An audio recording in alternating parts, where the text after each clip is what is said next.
The path that had led Victoria to the throne wound through circumstances that few could have predicted when she was born in 1819. Her father, the Duke of Kent, had been fourth in line to succeed his brother George IV, yet a series of deaths and the absence of legitimate heirs among her uncles had gradually drawn this young woman closer to a destiny she had scarcely imagined. The Kensington system, as it came to be known, had governed her upbringing with strict protocols designed to shield her from the corrupting influences that had tainted previous generations of the royal family. She had slept in her mother's bedroom until the very night she became queen, had never walked downstairs without holding someone's hand, and had been surrounded by tutors and governors who carefully controlled every aspect of her education and social contact. Yet on that June morning in 1837, as Archbishop Howley and Lord Conyngham knelt before her in their nightclothes to inform her of King William's death, Victoria displayed a composure that surprised even those who knew her best. "I will be good," she had promised her mother years earlier, and now, faced with the most daunting responsibility imaginable, she maintained that same quiet determination. Her first official act was to meet alone with Lord Melbourne, the Whig Prime Minister, thereby establishing from the outset her intention to rule as well as reign. The young woman who had been kept in such careful isolation would, within hours of her accession, begin to navigate the treacherous currents of British politics with a skill that belied her years and inexperience. The Britain over which Victoria now ruled presented challenges that would have tested the most experienced monarch. The Reform Act of 1832 had begun the process of extending political participation beyond the traditional landed aristocracy. Yet the changes had satisfied neither the growing middle classes nor the increasingly vocal working population. The Whigs, who had championed reform, found themselves caught between demands for further democratization and the resistance of traditional interests who feared that change was proceeding too rapidly. Meanwhile, the Tories, still reeling from their defeat over Catholic emancipation and the Reform Act, struggled to define their role in a political landscape that seemed to be shifting beneath their feet. Lord Melbourne, at 58, became not merely Victoria's Prime Minister, but her political mentor and in many ways the father figure she had never known. William Lamb, as he had been known before inheriting his title, possessed the wit, charm and worldly wisdom that made him an ideal guide for a young monarch learning to navigate the complexities of constitutional government. His own life had been marked by scandal and tragedy, his wife Caroline's affair with Lord Byron, his son's mental illness, his brother's involvement in a criminal conversation case. Yet he had emerged from these trials with a philosophical acceptance of human frailty and a gentle cynicism that served him well in politics. Hour after hour he would sit with Victoria, explaining the intricacies of parliamentary procedure, the personalities of political leaders, and the delicate balance between royal prerogative and constitutional limitation. The economic conditions that greeted Victoria's reign were far from encouraging. The late 1830s brought a severe depression that affected both agriculture and the emerging industrial sectors. Harvests failed, causing bread prices to soar just as industrial production declined and unemployment rose in the manufacturing districts. In the northern counties, where textile mills had provided employment for thousands, workers faced reduced wages and shortened hours, while many found themselves without work entirely. The Poor Law Amendment Act of 1834 had replaced the old system of parish relief with a new arrangement of workhouses designed to be so unpleasant that only the truly destitute would seek assistance. Yet even these harsh institutions found themselves overwhelmed by the numbers seeking help. This economic distress provided fertile ground for the political movement that would come to be known as Chartism. The People's Charter, published in May 1838, demanded 6 fundamental reforms: universal male suffrage, secret ballots, annual parliaments, payment of members of parliament, abolition of property qualifications for MPs, and equal electoral districts. These demands, which would seem reasonable to later generations, appeared revolutionary to many contemporaries who feared that democracy would lead inevitably to mob rule and the destruction of property. In Birmingham and Manchester, in Glasgow and Leeds, working men gathered in vast meetings to hear speakers denounce the existing system and demand their political rights. The language of these gatherings was often inflammatory, with speakers comparing their situation to slavery and their opponents to tyrants. Yet the movement remained, for the moment, committed to achieving change through petitions and peaceful pressure rather than violence. Ireland, as always, presented its own particular challenges to the new monarch and her government. The Tithe War, which had begun in the early 1830s, continued to rage as Catholic farmers refused to pay tithes to support the Protestant Church of Ireland. Violence erupted regularly as police and military forces attempted to collect these payments, leading to deaths on both sides and a spiral of reprisal and counter-reprisal that seemed to have no end. Daniel O'Connell, the great Irish leader who had won Catholic emancipation in 1829, now turned his formidable organisational skills toward the goal of repealing the Act of Union and restoring an Irish Parliament in Dublin. His monster meetings, which drew hundreds of thousands of participants, demonstrated the depth of Irish discontent and the challenge facing any government that hoped to maintain the unity of the British Isles. In foreign affairs, the Eastern question continued to trouble European diplomacy as the Ottoman Empire's weakness created opportunities for Russian expansion that alarmed other powers. The crisis over Mehmet Ali's challenge to Ottoman authority in Syria and Egypt would soon force Britain to choose between supporting French interests in the region and maintaining the balance of power that had preserved European peace since 1815. Meanwhile, the new queen found herself related by blood or marriage to many of the ruling families of Europe, creating both opportunities for influence and complications for British foreign policy. Her uncle Leopold ruled in Belgium, her Coburg cousins occupied thrones across Germany, and her future marriage would need to be arranged with careful consideration of both dynastic advantage and political necessity.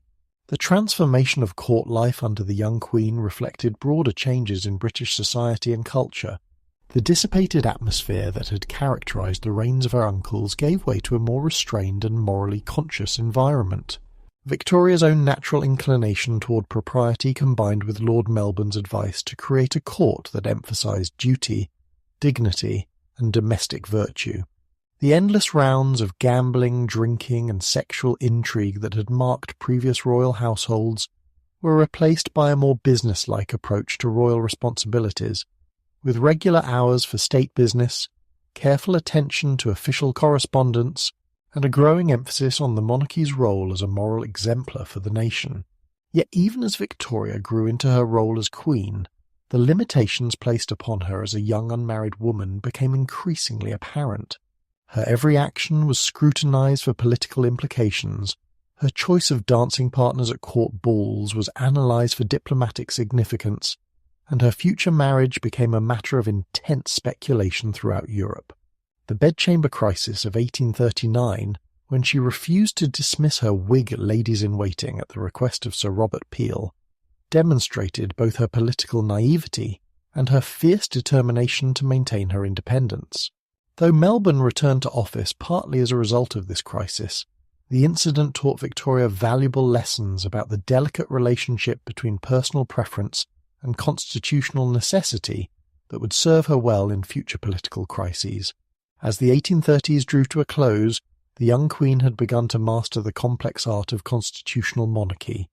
learning to balance her own preferences with the advice of her ministers to maintain the dignity of the crown while acknowledging the supremacy of Parliament, and to project an image of moral authority while remaining above the partisan struggles that increasingly characterised British politics. The foundations were being laid for a reign that would transform not only Britain but the entire world, though few could have imagined in those early years the extraordinary changes that lay ahead. The question of Victoria's marriage, which had occupied the minds of European diplomats and British politicians throughout the late 1830s, found its answer in the person of Prince Albert of Saxe-Coburg and Gotha, her first cousin whose intelligence, moral seriousness, and dedication to public service would prove to complement her own character in ways that neither could have fully anticipated when they first met as children. The courtship, conducted under the watchful eyes of Uncle Leopold and Baron Stockmar, developed gradually through correspondence and carefully arranged meetings. Yet when Albert arrived at Windsor Castle in October 1839, Victoria found herself overwhelmed by feelings that transcended the diplomatic calculations that had brought them together. Within days she had proposed to him, for protocol demanded that the Queen take the initiative in such matters, and on February 10, 1840, they were married in the Chapel Royal at St James's Palace, in a ceremony that would establish new standards for royal weddings in its combination of genuine affection and carefully orchestrated public spectacle. Albert's arrival in Britain was greeted with suspicion by many who saw in this German prince another foreign influence upon their queen. Yet those who came to know him discovered a man whose devotion to British interest would ultimately exceed that of many native-born subjects. His early years in England were marked by frustration as he struggled to find a meaningful role within the constitutional system. For there was no established precedent for the husband of a reigning queen, and Parliament's reluctance to grant him either a substantial income or a significant title reflected the deep-seated British distrust of foreign involvement in their affairs. However, Victoria's determination to include her beloved Albert in all aspects of governance, combined with his own exceptional abilities and tireless work ethic, gradually created a partnership that would transform both the monarchy and the nation it served. The royal couple's working relationship developed into something unprecedented in British constitutional history, as Albert became not merely Victoria's consort, but her closest advisor, confidant and collaborator in the business of government. Each morning they would review the previous day's correspondence together, discussing the implications of various political developments and planning their responses to the challenges facing the realm. Albert's methodical German approach to administration complemented Victoria's more intuitive understanding of British politics, and together they created a system of royal involvement in government that respected constitutional limitations while maximising their influence over the direction of national policy. Their shared commitment to moral improvement and social progress would find expression in countless charitable endeavours, cultural institutions and reform initiatives that reflected their belief that the monarchy should serve as an active force for the betterment of society. The early years of Victoria and Albert's marriage coincided with a period of remarkable social and economic transformation that would reshape British society in ways that few contemporaries could have imagined. The railway boom of the 1840s connected distant parts of the kingdom with unprecedented speed and efficiency, reducing journey times that had remained unchanged for centuries and creating new opportunities for commerce, communication, and social mobility. Where once a trip from London to Edinburgh had required several days of uncomfortable travel over rough roads, passengers could now complete the same journey in a matter of hours, travelling in relative comfort while watching the countryside flash past their windows at speeds that seemed almost magical to those who remembered the age of the stagecoach. This transportation revolution had profound implications for every aspect of British life, as markets that had once been strictly local expanded to encompass the entire nation. Workers could travel greater distances in search of employment, and ideas and information circulated with a rapidity that accelerated social and political change throughout the realm. The growth of railway networks also stimulated massive investment in supporting industries, from iron and steel production to coal mining and engineering,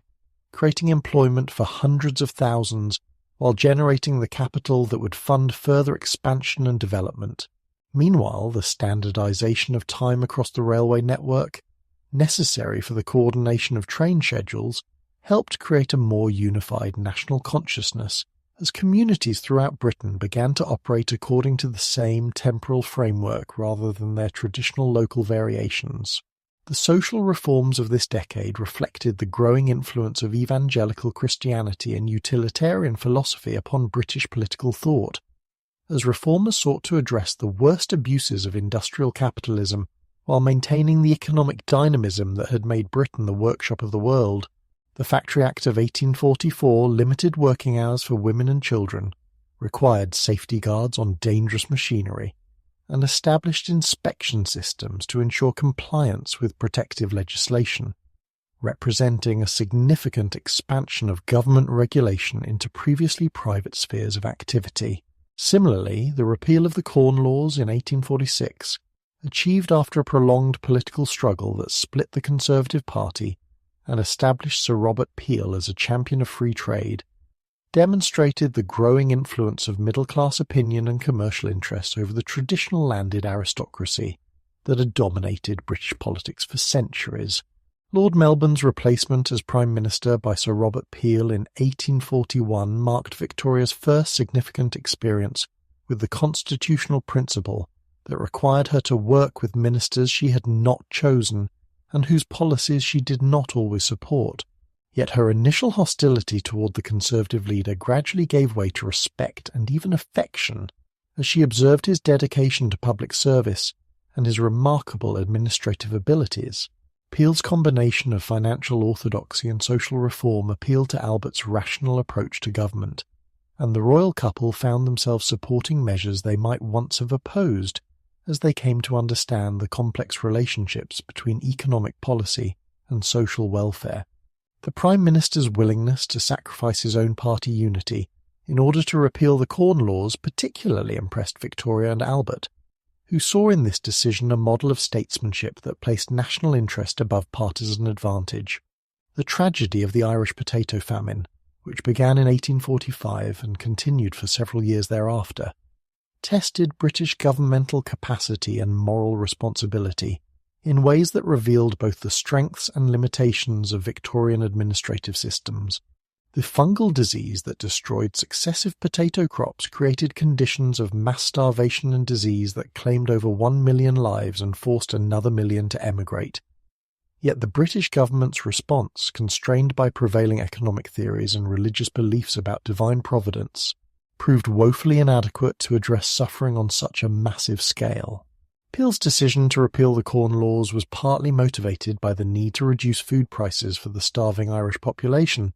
yet even this dramatic policy reversal could not compensate for the fundamental inadequacy of relief measures that treated mass starvation as a temporary problem, requiring limited government intervention, rather than a humanitarian catastrophe demanding unprecedented state action. The famine's impact extended far beyond Ireland itself, as Irish refugees carried tales of British neglect and indifference to Irish-American communities that would harbour resentment for generations, while the demographic catastrophe fundamentally altered Irish society and its relationship with England. The failure of successive British governments to respond effectively to Irish suffering also highlighted the limitations of the Union created in 1800, raising questions about whether Ireland could ever be successfully integrated into a predominantly English political and economic system, or whether some form of self-government might better serve Irish interests and British strategic needs. Victoria's personal happiness during this period stood in marked contrast to the suffering of her Irish subjects, as her marriage to Albert produced 9 children who would eventually marry into royal families throughout Europe, creating what would later be known as the royal cousinhood that linked the British monarchy to virtually every significant European dynasty. The Queen's obvious devotion to her husband and children, combined with Albert's visible dedication to public service, helped restore popular respect for the monarchy after the scandals and excesses of her uncle's reigns, establishing a model of royal domesticity that would influence public expectations of the royal family for generations to come. Their life at Windsor Castle and later at Balmoral in Scotland reflected the Victorian idealisation of family life, with emphasis on education, moral improvement, and simple pleasures that middle-class families throughout Britain sought to emulate in their own domestic arrangements. The political upheavals that swept across Europe in 1848, overthrowing monarchies and threatening established order from Paris to Vienna, served to highlight the relative stability of British institutions and the wisdom of the gradual reform programme that had been pursued since the 1830s. While revolutionary movements toppled governments across the continent, Britain experienced only modest Chartist demonstrations that were easily contained by effective police work and moderate government responses, suggesting that the constitutional monarchy's capacity for adaptation had preserved social peace while maintaining political progress. Victoria and Albert watched with concern as their royal relatives fled their thrones or faced armed rebellions. Yet they also took satisfaction in the evidence that British political evolution had created institutions capable of managing change without violence or revolutionary upheaval. The decade's end found the young royal couple firmly established as symbols of a new style of monarchy that combined constitutional propriety with active engagement in the moral and intellectual life of the nation, setting the stage for even greater achievements in the years ahead. Those greater achievements would manifest themselves most spectacularly in Prince Albert's visionary conception of an international exhibition that would showcase the industrial and artistic accomplishments of all nations, yet demonstrate beyond question Britain's supremacy in the realms of manufacturing, engineering and commercial enterprise. The Great Exhibition of the Works of Industry of All Nations, as it came to be formally known, emerged from Albert's deep belief that international cooperation and peaceful competition could replace the military conflicts that had plagued Europe for centuries, while simultaneously celebrating the productive capacities that were transforming human civilization in ways that previous generations could never have imagined. The Crystal Palace, designed by Joseph Paxton to house this unprecedented gathering of the world's achievements, would itself become a symbol of the age, its revolutionary construction of iron and glass creating a structure that seemed to capture and reflect the very light of progress itself. The conception and construction of this magnificent building represented everything that characterized the confident spirit of mid-Victorian Britain, as traditional materials and methods gave way to innovative engineering solutions that maximized both efficiency and beauty while minimizing cost and construction time. Paxton's design, inspired by his work with greenhouse construction at Chatsworth House, created an enormous enclosed space that could accommodate the largest exhibits,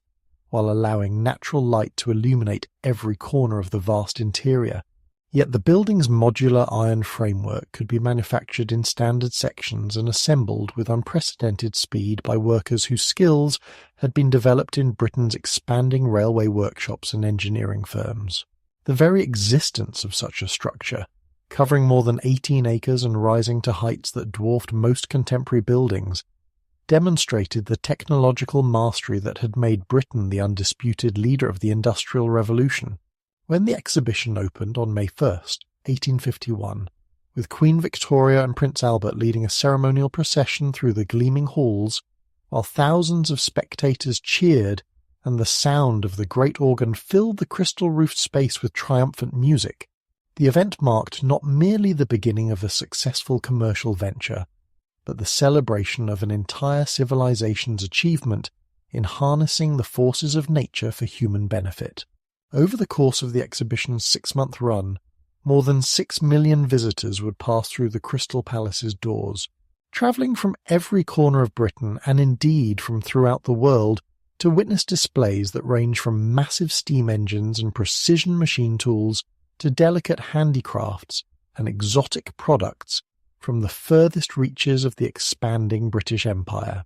The sheer diversity of exhibits, from the enormous Koh-i-Noor diamond displayed in a specially constructed cage to working models of the most advanced manufacturing equipment,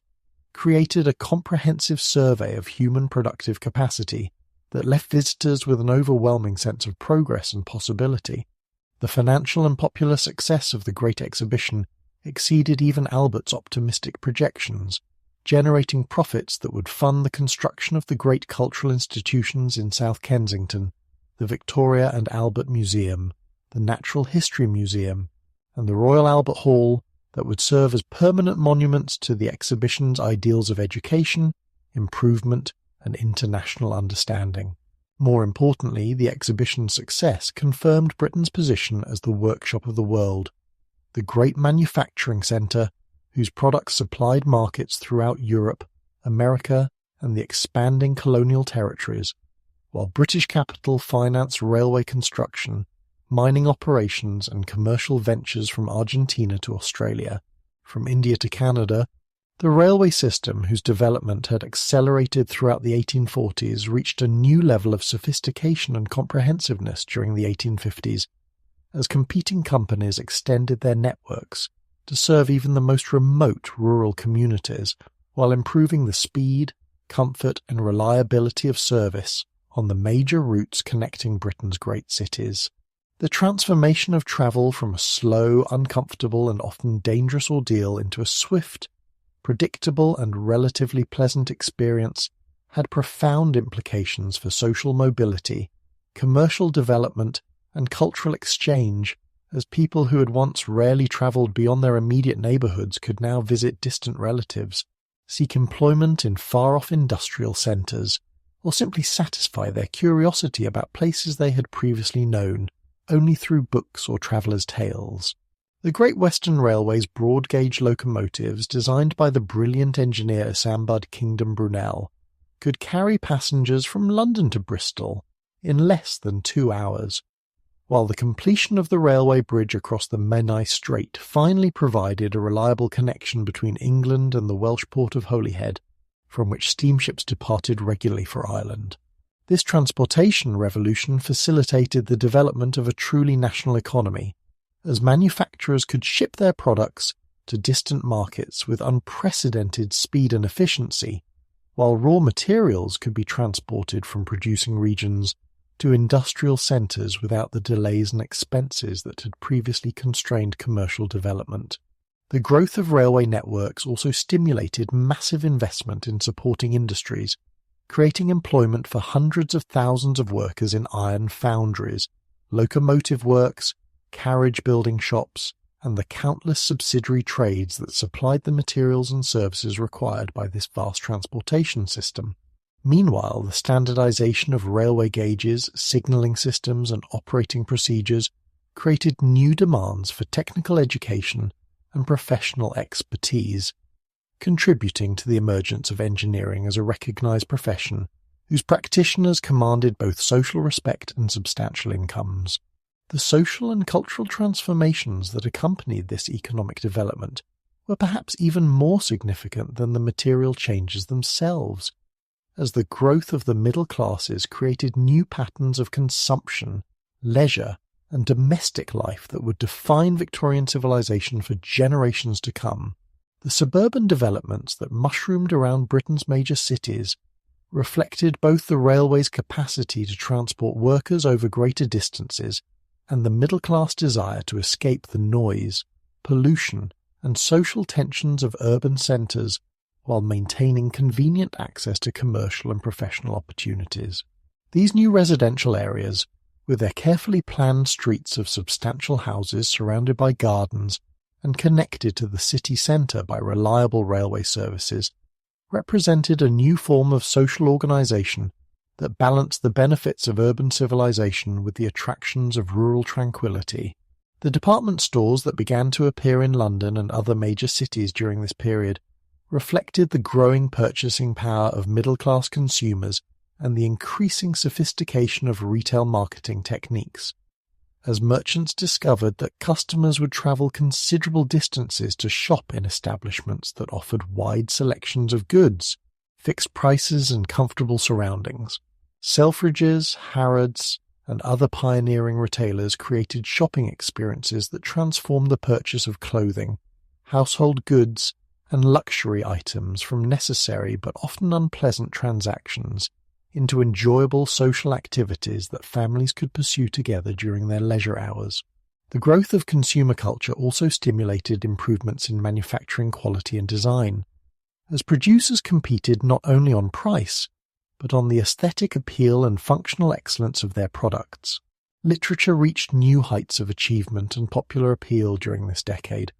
as novelists like Charles Dickens, William Makepeace Thackeray, and the Bronte sisters created works that combined artistic excellence with broad popular appeal, addressing the moral and social questions raised by industrial civilization, while entertaining readers with compelling characters and dramatic plots. Dickens's serialized novels, published monthly in periodicals that circulated throughout Britain and indeed throughout the English-speaking world,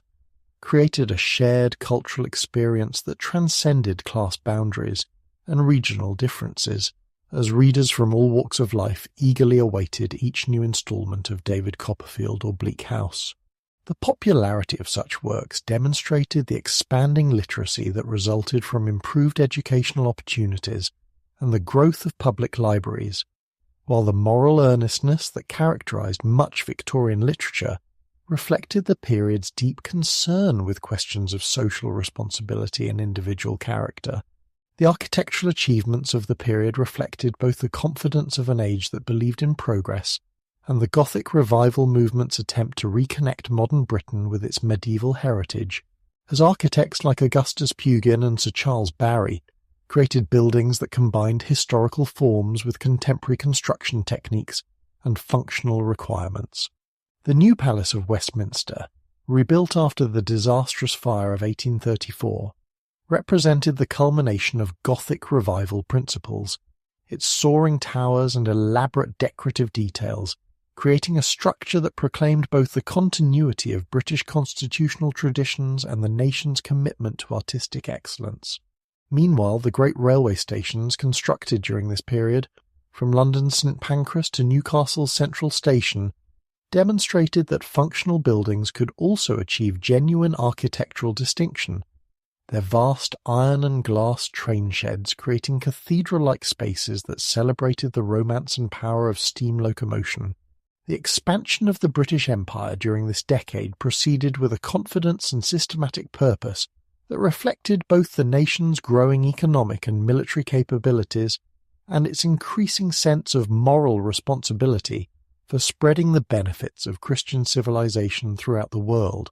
The Indian territories administered by the East India Company continued to expand through a combination of military conquest, diplomatic negotiation, and economic pressure, while British merchants and missionaries established trading posts and mission stations throughout Africa, Asia, and the Pacific. The discovery of gold in Australia transformed that continent from a collection of struggling penal colonies into a prosperous and rapidly growing society that attracted immigrants from throughout Europe, while the development of responsible government in Canada demonstrated Britain's willingness to grant substantial autonomy to colonies whose populations had achieved sufficient maturity and stability to manage their own affairs. The religious and moral framework that underpinned Victorian society reached its fullest development during this period of prosperity and confidence, as evangelical Christianity's emphasis on individual responsibility, social improvement, and missionary activity found expression in countless charitable organizations, educational institutions, and reform movements that sought to address the problems created by rapid social and economic change. The influence of prominent evangelical leaders like Lord Shaftesbury extended far beyond their immediate religious circles,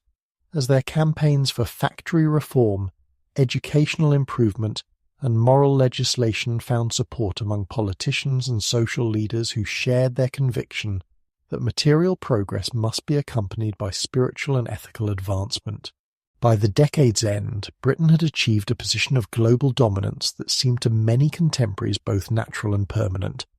Yet thoughtful observers were already beginning to identify challenges and problems that would test the foundations of this remarkable civilization. Those challenges would manifest themselves sooner and more dramatically than anyone could have anticipated,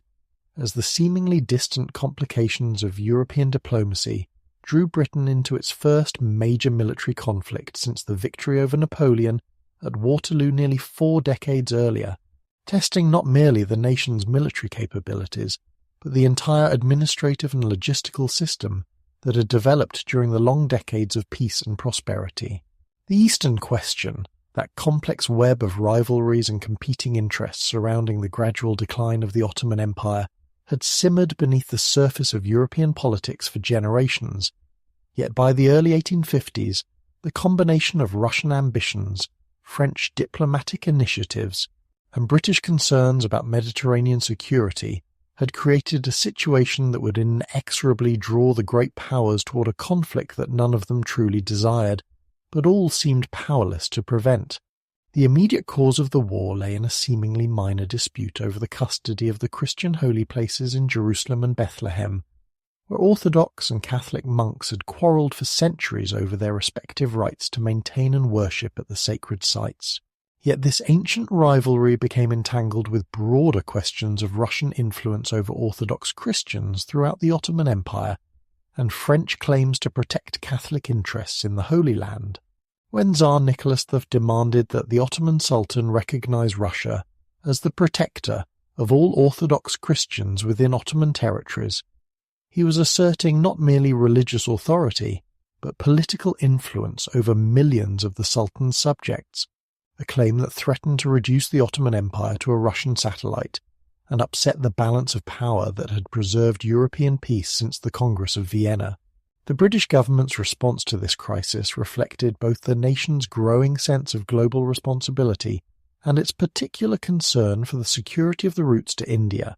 as Foreign Secretary Lord Clarendon and Prime Minister Lord Aberdeen recognised that Russian control over Constantinople and the Straits would pose an unacceptable threat to British commercial and strategic interests throughout the eastern Mediterranean and beyond. The decision to ally with France, Britain's traditional enemy, and the nation that had dominated European affairs under Napoleon, represented a diplomatic revolution that would have seemed impossible to earlier generations. Yet the marriage of convenience between these former adversaries reflected their shared determination to prevent Russian expansion at the expense of Ottoman independence. The war that began with such high hopes and confident expectations would soon reveal the extent to which Britain's military establishment had atrophied during the long years of peace, as administrative systems designed for colonial policing operations proved woefully inadequate for the demands of a major European conflict, involving tens of thousands of troops operating thousands of miles from their home bases. The army that embarked for the Black Sea in 1854 represented the flower of British military tradition, with regiments whose battle honours stretched back through the Peninsular War and beyond, commanded by officers whose courage and dedication to duty were beyond question. Yet these admirable qualities could not compensate for the fundamental deficiencies in organisation, supply, and medical care that would transform what should have been a swift and decisive campaign into a prolonged ordeal of suffering and frustration. The siege of Sevastopol, which began in October 1854 and continued for nearly a year, epitomised both the heroism and the incompetence that characterised the British war effort, as soldiers who had demonstrated their valour in desperate assaults against heavily fortified Russian positions found themselves facing enemies far more deadly than enemy bullets, cholera, typhus, and dysentery that claimed more lives than all the battles of the war combined, while inadequate clothing, insufficient food, and primitive medical care reduced proud regiments to shadows of their former strength. The charge of the Light Brigade at Balaclava, immortalised in Tennyson's famous poem, became a symbol of the war's tragic combination of individual gallantry and institutional failure, as 600 cavalrymen rode to their deaths or mutilation in a futile assault that resulted from confused orders and inadequate communication between commanders who had never learned to coordinate their operations effectively. The revolution in war reporting, initiated by William Howard Russell of the Times, brought these failures and sufferings directly before the British public with an immediacy and detail that previous generations had never experienced, as his dispatches describing the army's condition created a sensation that forced the government to acknowledge problems it had hoped to conceal and implement reforms it had preferred to postpone. Russell's accounts of soldiers dying from preventable diseases, of wounded men lying untended on the battlefield, of supply ships arriving at Balaclava while troops lacked basic necessities, created a new form of public accountability that would forever change the relationship between military authorities and civilian oversight, while his vivid descriptions of individual acts of heroism and sacrifice helped maintain public support for the war effort, even as criticism of its conduct intensified. Florence Nightingale's arrival at the military hospital in Scutari represented perhaps the most significant long-term consequence of the entire conflict, as her systematic approach to nursing care and hospital administration not only saved countless lives during the war itself, but established nursing as a respectable profession for educated women, while demonstrating the importance of sanitation, statistics, and scientific method in medical treatment. The Lady with the Lamp, as she came to be known, reduced the death rate in her hospital from over 40% to less than 2% through the simple expedients of cleanliness, proper ventilation, adequate nutrition, and compassionate care. Yet her greatest achievement lay not in these immediate improvements, but in her subsequent campaign for comprehensive reform of military medical services and the establishment of professional nursing education. The war's impact on British politics proved almost as significant as its military and medical consequences, as public outrage over the army's sufferings brought down Lord Aberdeen's government and elevated Lord Palmerston to the premiership, while demands for administrative reform led to the establishment of competitive examinations for civil service appointments and the reorganisation of military departments that had operated with little change since the 18th century. The Roebuck Committee's investigation into the conduct of the war exposed scandals and inefficiencies that shocked even those who had expected to find problems, while the press coverage of parliamentary debates and official inquiries created a new level of public engagement with government policy that would permanently alter the relationship between rulers and ruled in British political life. The alliance with France, initially viewed with suspicion by many Britons who remembered Napoleon's threat to their independence, evolved during the course of the war into a genuine partnership that would reshape European diplomacy for decades to come, as British and French forces learned to cooperate effectively in combined operations, while their governments discovered common interests that transcended their historical rivalries. The friendship between Queen Victoria and Emperor Napoleon III, cemented by state visits and personal correspondence, symbolized this transformation of international relations, while the successful cooperation between British and French commanders in the field demonstrated that effective military partnerships could develop even between nations with very different military traditions and organizational systems. The war's conclusion, achieved through the Treaty of Paris in March 1856, appeared to vindicate the Allied cause by securing Ottoman independence and limiting Russian naval power in the Black Sea. Yet thoughtful observers recognized that the conflict had exposed fundamental weaknesses in British institutions that would require years of patient reform to address completely. The establishment of the Victoria Cross, awarded for exceptional valour regardless of rank or social position, reflected both the democratic spirit that had emerged from the war's shared sufferings and the recognition that individual courage deserved recognition even when institutional failures had made such courage necessary in the first place. The human cost of the conflict over 20,000 British deaths, the vast majority from disease rather than enemy action, served as a sobering reminder that military glory came at a terrible price, while the financial cost of maintaining large forces in distant theatres of operation raised questions about Britain's ability to sustain its global commitments without fundamental changes in defence organisation and imperial strategy. The lessons learned in the muddy trenches before Sevastopol and the disease-ridden hospitals of Scutari would influence British military and medical practice for generations to come. Yet even as the nation absorbed these hard-won insights, events in another part of the empire were about to test British resolve and administrative capacity in ways that would prove even more challenging than the trials recently endured on the shores of the Black Sea. Those events had been building for decades beneath the surface of what appeared to be the most successful and profitable of all British imperial enterprises.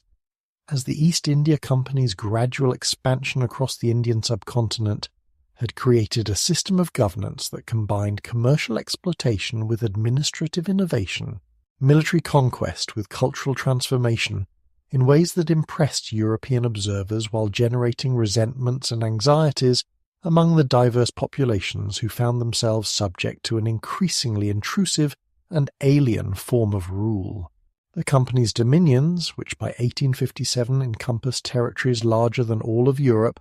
and governed more than 200 million people, had grown through a century of warfare, negotiation, and economic pressure that had gradually reduced the great Mughal Empire to a shadow of its former glory, while establishing British control over the most valuable trading routes and agricultural regions of the richest continent on earth. The seeds of rebellion lay not in any single grievance or policy, but in the accumulated tensions that resulted from the company's determination to modernise and rationalise Indian society according to British standards of efficiency, morality, and progress. Changes that challenged traditional authority structures, religious practices, and social customs in ways that many Indians experienced as threatening to the very foundations of their civilization. The doctrine of lapse, which allowed the company to annex states whose rulers died without direct heirs, had eliminated ancient dynasties and displaced traditional elites who had governed their territories for generations, while the introduction of English education, Christian missionary activity, and Western legal systems had created new classes of educated Indians who understood British methods and aspirations well enough to recognise the extent to which foreign rule was transforming their homeland in fundamental and irreversible ways. The military grievances that provided the immediate spark for rebellion reflected deeper cultural and religious anxieties about the company's intentions toward Indian traditions and beliefs, as rumours spread throughout the Bengal army that the new Enfield rifle cartridges had been greased with cow and pig fat, requiring both Hindu and Muslim soldiers to violate their religious principles each time they loaded their weapons. Whether these rumours were accurate mattered far less than the fact that they seemed entirely plausible to sepoys who had already observed the company's willingness to interfere with established customs and religious practices, while the military authorities' initial dismissive response to these concerns confirmed many soldiers' suspicions that their British officers neither understood nor respected the religious sensibilities that governed their lives. The outbreak at Meerut on May 10, 1857, began with what appeared to be a routine disciplinary matter, as 85 members of the 3rd Light Cavalry were court-martialed and sentenced to imprisonment for refusing to use the controversial cartridges. Yet the humiliation of seeing their comrades shackled and marched off to prison proved more than their fellow soldiers could bear, and by evening the cantonment was in flames, while British officers and their families fled for their lives or died in the violence that erupted with a fury that caught the colonial authorities completely unprepared. The rebellion spread with remarkable speed throughout northern and central India, as sepoys in garrison towns hundreds of miles apart rose almost simultaneously against their commanders, suggesting a level of coordination and communication that British intelligence services had failed to detect despite years of growing tension and scattered incidents of insubordination. The march on Delhi and the proclamation of the aged Mughal Emperor Bahadur Shah Zafar as the leader of the rebellion transformed what might have remained a military mutiny into a broader movement that appealed to diverse groups who shared little, beyond their opposition to British rule, as dispossessed princes, displaced landowners, traditional merchants threatened by British commercial policies, and religious leaders alarmed by Christian missionary activity found common cause with the rebellious sepoys in attempting to restore indigenous authority and expel the foreign presence that had disrupted the established order of Indian society. The symbolic power of Delhi, with its associations with centuries of Muslim rule and its position as the traditional seat of imperial authority, gave the rebellion a legitimacy and focus that might otherwise have been lacking, while the emperor's reluctant acceptance of leadership provided a rallying point for forces that might otherwise have remained fragmented and ineffective. The British response to the crisis revealed both the strengths and limitations of imperial governance in an age of slow communication and limited military resources, as administrators and commanders throughout India were forced to make critical decisions based on incomplete information while relying on local allies whose loyalty could never be taken for granted. The siege of the British residency at Lucknow became a symbol of imperial determination and civilian courage, as a small garrison of soldiers and civilians, including many women and children, held out for months against overwhelming odds while waiting for relief columns that seemed unlikely ever to arrive. Yet their ultimate survival and rescue demonstrated the effectiveness of British military organisation and the continuing loyalty of important segments of Indian society who saw their own interests as aligned with the continuation of company rule. The rebellion's failure to spread beyond the northern and central provinces reflected the complex realities of Indian society and politics, as the presidencies of Bombay and Madras remained largely quiet while the Punjab, recently conquered, and might have been expected to join any anti-British movement, actually provided some of the most effective troops for the suppression of the rebellion. The Sikh regiments who had fought against the British less than a decade earlier now served with distinction in the relief of Delhi and Lucknow, while many of the princes and landowners who might have been expected to support the restoration of traditional authority chose instead to remain loyal to the company that had, despite its faults and limitations, provided them with security and stability that indigenous rulers had often failed to maintain. The atrocities committed by both sides during the conflict shocked even contemporary observers accustomed to the brutalities of frontier warfare, as the massacre of British civilians at Cawnpore and the subsequent British reprisals created a cycle of vengeance and counter-vengeance that poisoned relationships between the communities for generations to come. The reports that reached Britain of women and children killed in circumstances of particular horror generated demands for exemplary punishment that were satisfied by British commanders who authorised mass executions, the destruction of villages, and collective punishments that violated the legal and moral principles that were supposed to distinguish British rule from the arbitrary despotism they claimed to have replaced. The rebellion's suppression, achieved through a combination of superior military organisation, effective use of modern weapons and communications, and the support of important segments of Indian society who feared that the restoration of traditional rule would bring chaos and instability rather than justice and prosperity, mark the end of the East India Company's political authority and the beginning of direct crown rule over the Indian Empire. The Government of India Act of 1858 transferred the company's administrative functions to a New India office under a Secretary of State responsible to Parliament, while a Viceroy appointed by the Crown assumed the executive authority previously exercised by the Governor-General, changes that reflected both the British government's recognition that such valuable territories required more direct oversight and control, and its determination to prevent the recurrence of administrative failures that had contributed to the rebellion's outbreak and initial success. The transformation of imperial policy that followed the rebellion reflected lessons learned not only about military organisation and administrative efficiency, but about the cultural and religious sensitivities that any successful system of foreign rule would need to acknowledge and accommodate. As British authorities abandoned their earlier confidence in the benefits of rapid social change and adopted instead a more conservative approach that emphasised respect for traditional customs and religious practices, while maintaining the economic and strategic advantages that made Indian territories so valuable to British interests. The Queen's Proclamation of 1858, which promised religious tolerance and respect for ancient rites and customs, while extending the benefits of British justice and good government to all her Indian subjects regardless of race or religion, represented an attempt to establish imperial rule on foundations more stable and acceptable than those that had supported the company's increasingly unpopular dominance. The military reforms that accompanied this political transformation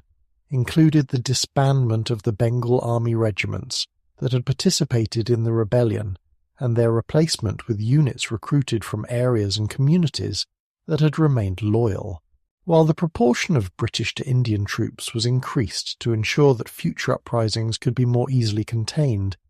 Changes that reflected both practical considerations about military security and deeper assumptions about racial hierarchy and the need for European supervision of Asian societies. The construction of military cantonments that were separated from civilian populations, the improvement of communications networks that would allow rapid deployment of forces to trouble spots, and the development of railway systems that could transport troops and supplies with unprecedented speed, all demonstrated the British determination to prevent the recurrence of events that had threatened the entire imperial edifice in South Asia. The intellectual and emotional impact of the rebellion on British attitudes toward empire and imperial responsibility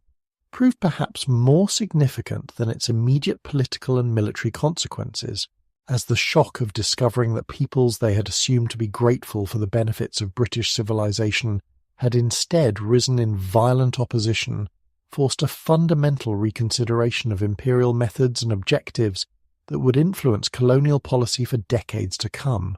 while the heroism displayed by British civilians and soldiers during the crisis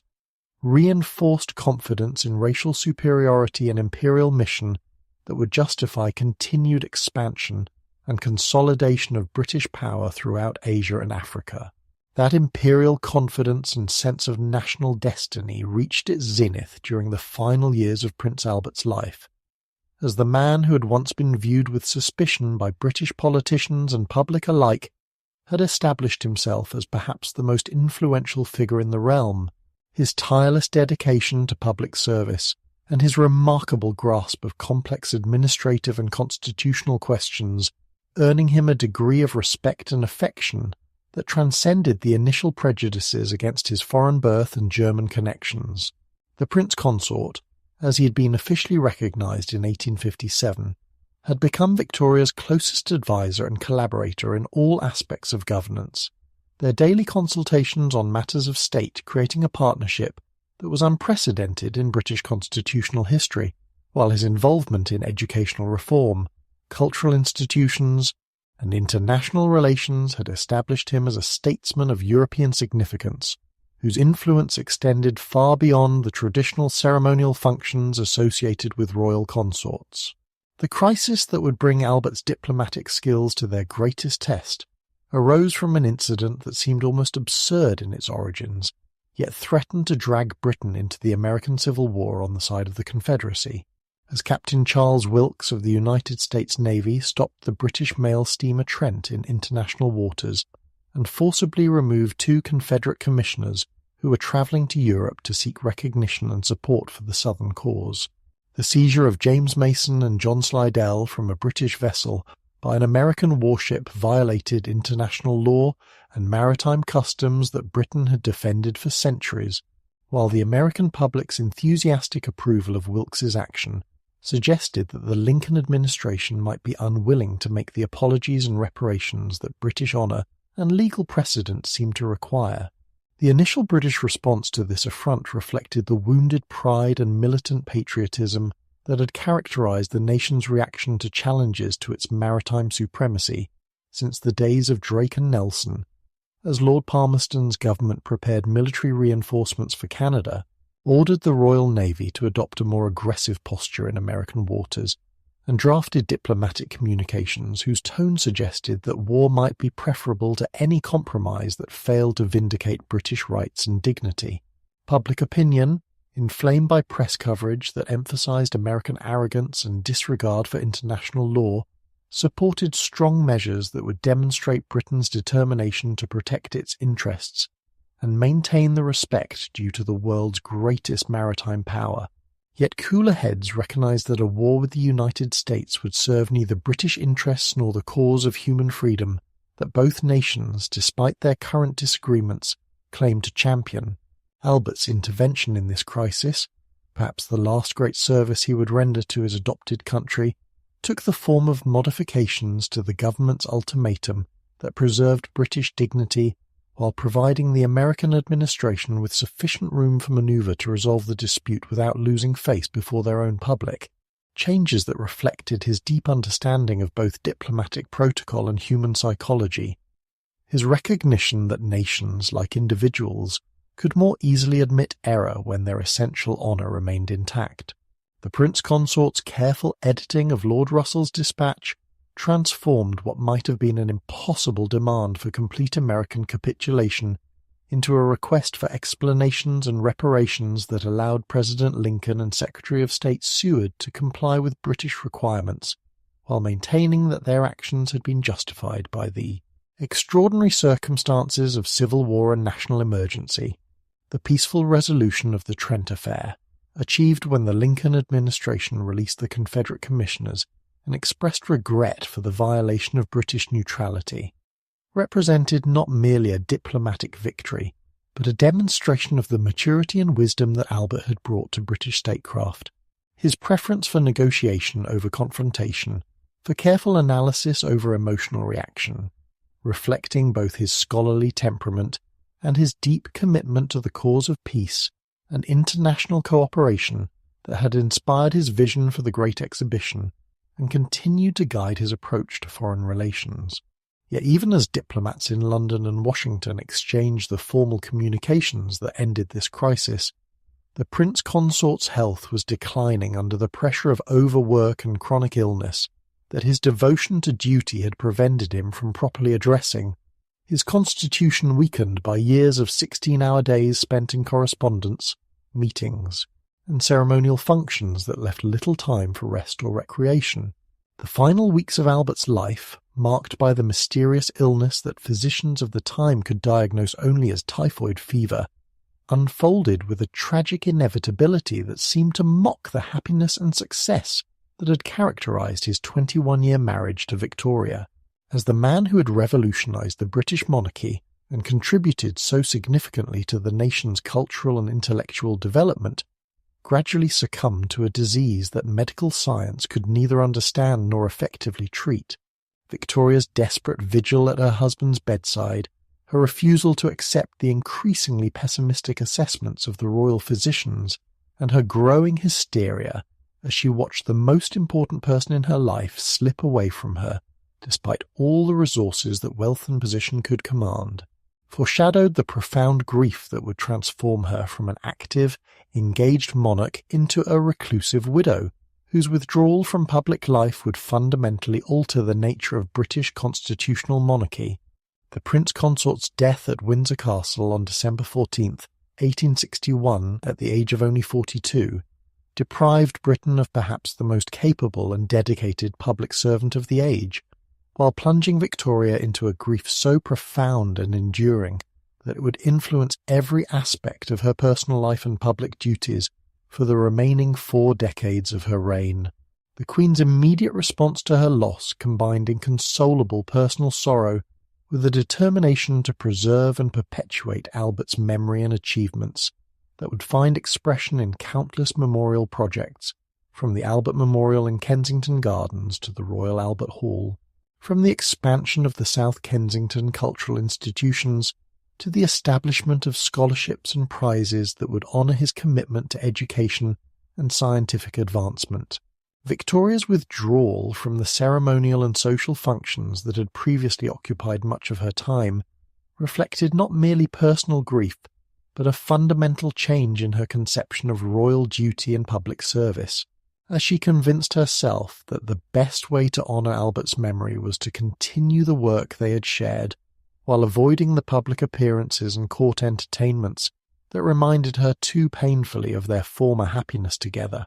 The black clothing that became her permanent costume, the perpetual mourning that transformed Buckingham Palace and Windsor Castle into temples of sorrow, and her insistence that Albert's rooms be maintained exactly as he had left them, created an atmosphere of sustained melancholy that affected not only the royal household but the broader culture of Victorian Britain,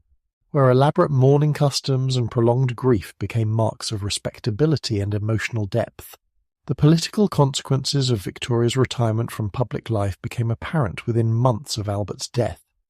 as the absence of regular court ceremonies, state dinners, and royal receptions removed important mechanisms for maintaining communication between the monarchy and the political establishment, while the Queen's reluctance to meet with ministers or receive foreign ambassadors in formal audience created practical difficulties for the conduct of government business that had previously been managed through established protocols of royal consultation and approval. The growth of Republican sentiment during the 1860s reflected not only the influence of democratic ideas imported from America and continental Europe, but also public frustration with a monarch who seemed to have abandoned her responsibilities to the nation in favour of private grief, criticism that intensified as years passed without any sign that Victoria intended to resume the active role that constitutional tradition and popular expectation seemed to require. Lord Palmerston's management of government affairs during this period demonstrated both the resilience of British constitutional arrangements and the practical difficulties created by an absent monarch, as the Prime Minister found himself compelled to make decisions and commitments that would normally have required royal consultation, while opposition leaders complained that the lack of regular royal audiences deprived them of the constitutional right to advise the Crown that had been an essential element of the parliamentary system since the 18th century. The successful conduct of foreign policy during these years, including the careful neutrality maintained during the American Civil War and the diplomatic initiatives that preserved European peace despite various crises and tensions, suggested that experienced politicians and professional civil servants could manage most governmental functions without active royal participation. Yet the growing sense that something essential was missing from British political life reflected a deeper understanding of the monarchy's symbolic importance that could not be easily replaced by purely practical arrangements. The social and cultural impact of sustained royal mourning extended far beyond the immediate circle of the court, as Victoria's example encouraged elaborate mourning customs throughout British society, with detailed protocols governing appropriate clothing, behaviour, and emotional expression for bereaved families at every level of the social hierarchy, while the proliferation of mourning jewellery, memorial photography, and cemetery monuments reflected both genuine grief and the commercial opportunities created by the ritualisation of death and remembrance. The establishment of large suburban cemeteries like Highgate and Kensal Green, with their elaborate monuments and carefully landscaped gardens, provided middle-class families with opportunities to demonstrate their love for deceased relatives, while participating in a culture of commemoration that connected private loss with broader themes of moral improvement and spiritual progress. Meanwhile, the great political questions that had been developing throughout the 1850s continued to demand attention and resolution despite the monarchy's withdrawal from active participation, as pressure for further electoral reform built among working-class organisations and middle-class radicals,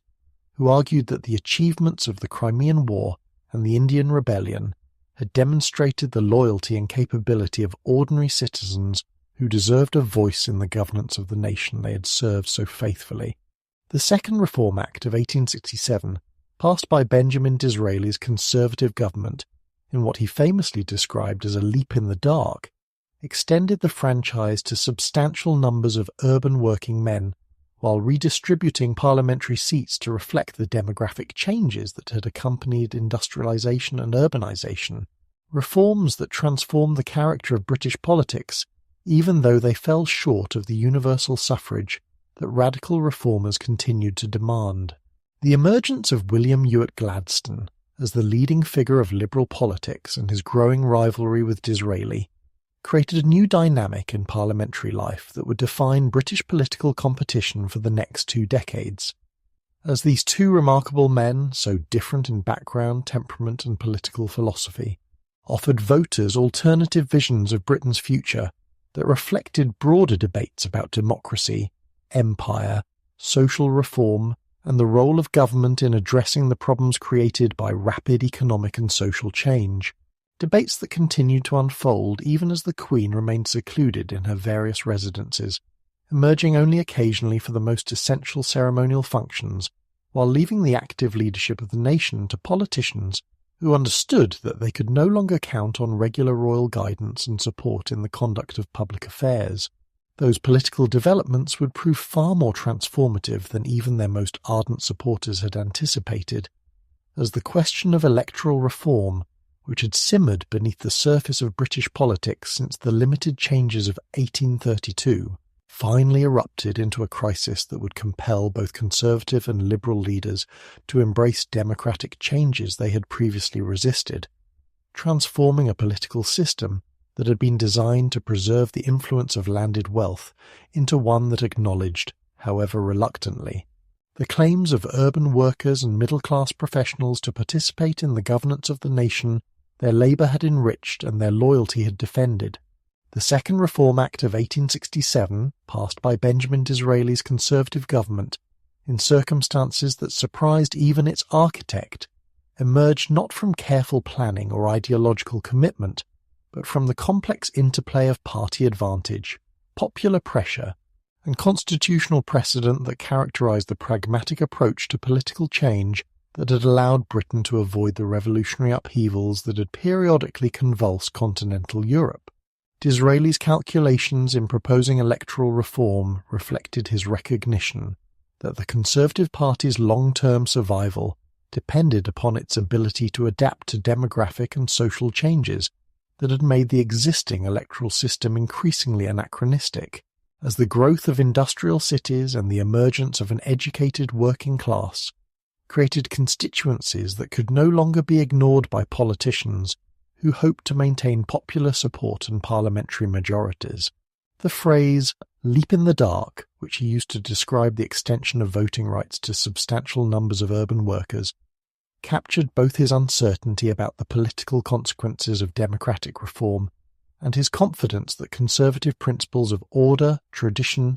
and gradual change would prove more attractive to newly enfranchised voters than liberal promises of radical transformation and social levelling. The working-class demonstrations that provided the immediate pressure for reform reflected not merely economic grievances, but a growing sense of political consciousness that had developed through decades of participation in trade unions, friendly societies, and cooperative organizations that had taught ordinary workers the skills of collective organization and peaceful agitation, while the expansion of literacy and the growth of a popular press had made political ideas and constitutional arguments accessible to audiences that previous generations of politicians had assumed to be incapable of understanding complex questions of governance and representation. The Reform League's massive gatherings in London's Hyde Park, where speakers addressed crowds of unprecedented size while maintaining the discipline and orderly behaviour that demonstrated working-class fitness for political participation, created a form of popular pressure that politicians could neither ignore nor suppress, without abandoning the principles of free speech and peaceful assembly that were fundamental to British constitutional tradition. The Act that finally emerged from months of parliamentary manoeuvring and public debate extended the franchise to householders in borough constituencies while creating a more limited suffrage for county voters, changes that approximately doubled the electorate while maintaining significant restrictions that excluded the poorest workers, women, and those who lacked the residential qualifications that reflected middle-class assumptions about the connection between property ownership and political responsibility. The redistribution of parliamentary seats that accompanied these franchise changes reflected the demographic transformation that had accompanied industrialisation, as new constituencies were created in the growing industrial cities, while some of the smallest rural boroughs lost their separate representation. Alterations that would gradually shift political power from the landed interests that had dominated British politics for centuries toward the commercial and professional classes that were emerging as the characteristic leaders of urban society. The long-term consequences of these changes for British political life proved far more significant than most contemporaries anticipated, as the enlarged electorate created new demands for party organisation, popular campaigning, and policy programmes that appealed to diverse constituencies with conflicting interests and priorities,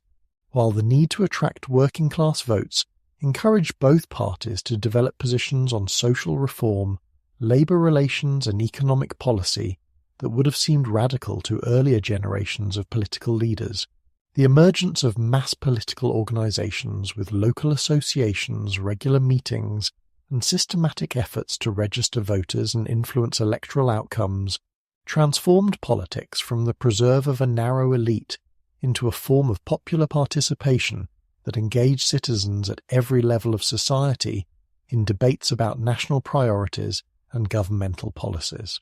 William Ewart Gladstone's first ministry, which took office following the Liberal victory in the election of 1868,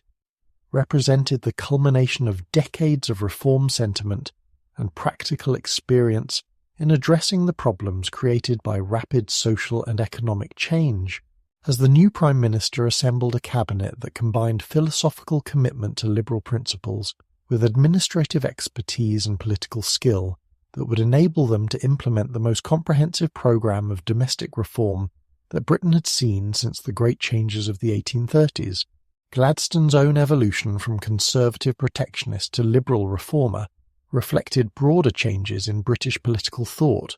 as the practical experience of governing an increasingly complex society had demonstrated the need for active governmental intervention in areas that earlier generations had assumed could be safely left to private initiative and market forces. The Irish Church Disestablishment Act of 1869 addressed one of the most persistent sources of Irish grievance by ending the privileged position of the Protestant Church of Ireland, which had received state support and legal protection despite serving only a small minority of the Irish population, while the complicated financial arrangements that accompanied disestablishment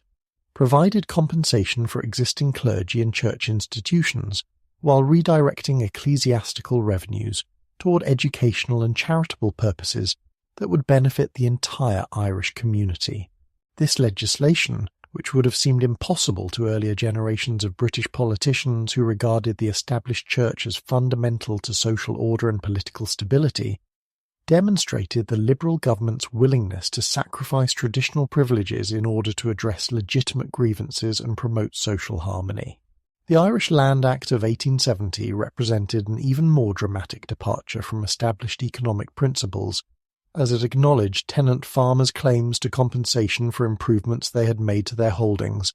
while providing legal protection against arbitrary eviction, changes that challenged fundamental assumptions about property rights and contractual freedom that had been central to British economic thought since the 18th century. Although these reforms fell far short of the comprehensive land reform that Irish nationalist leaders demanded, they established important precedents for governmental intervention in landlord-tenant relationships that would influence subsequent legislation throughout the British Isles and the wider empire.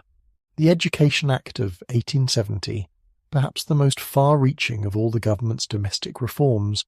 created a national system of elementary education that would provide basic literacy and numeracy to children whose families could not afford private schooling, while establishing school boards with the authority to compel attendance and levy local taxes to support educational provision.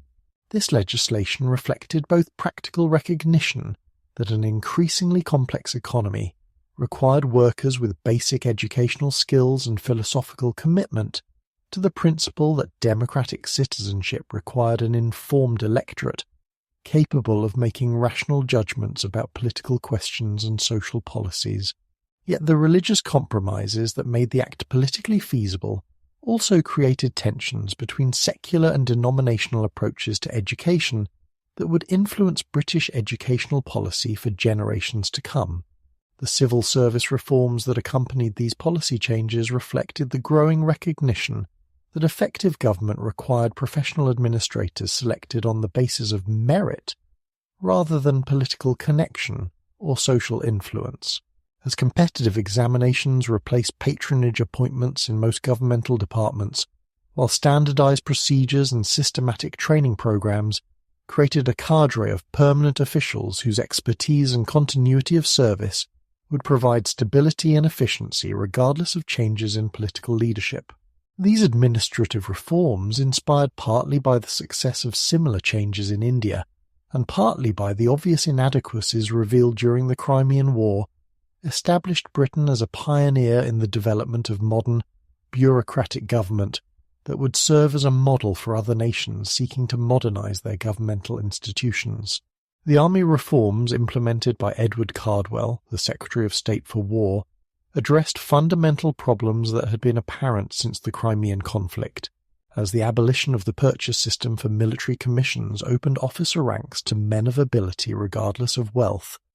while the reorganization of military administration created more efficient systems for recruitment, training, and logistical support that would enable the army to meet the challenges of imperial defense and European security that seemed likely to increase rather than diminish in the years ahead. These changes, combined with improvements in military technology and tactical doctrine, helped restore public confidence in military institutions that had been severely damaged by the revelations of administrative incompetence and strategic failure that had emerged from parliamentary investigations into the conduct of the Crimean War.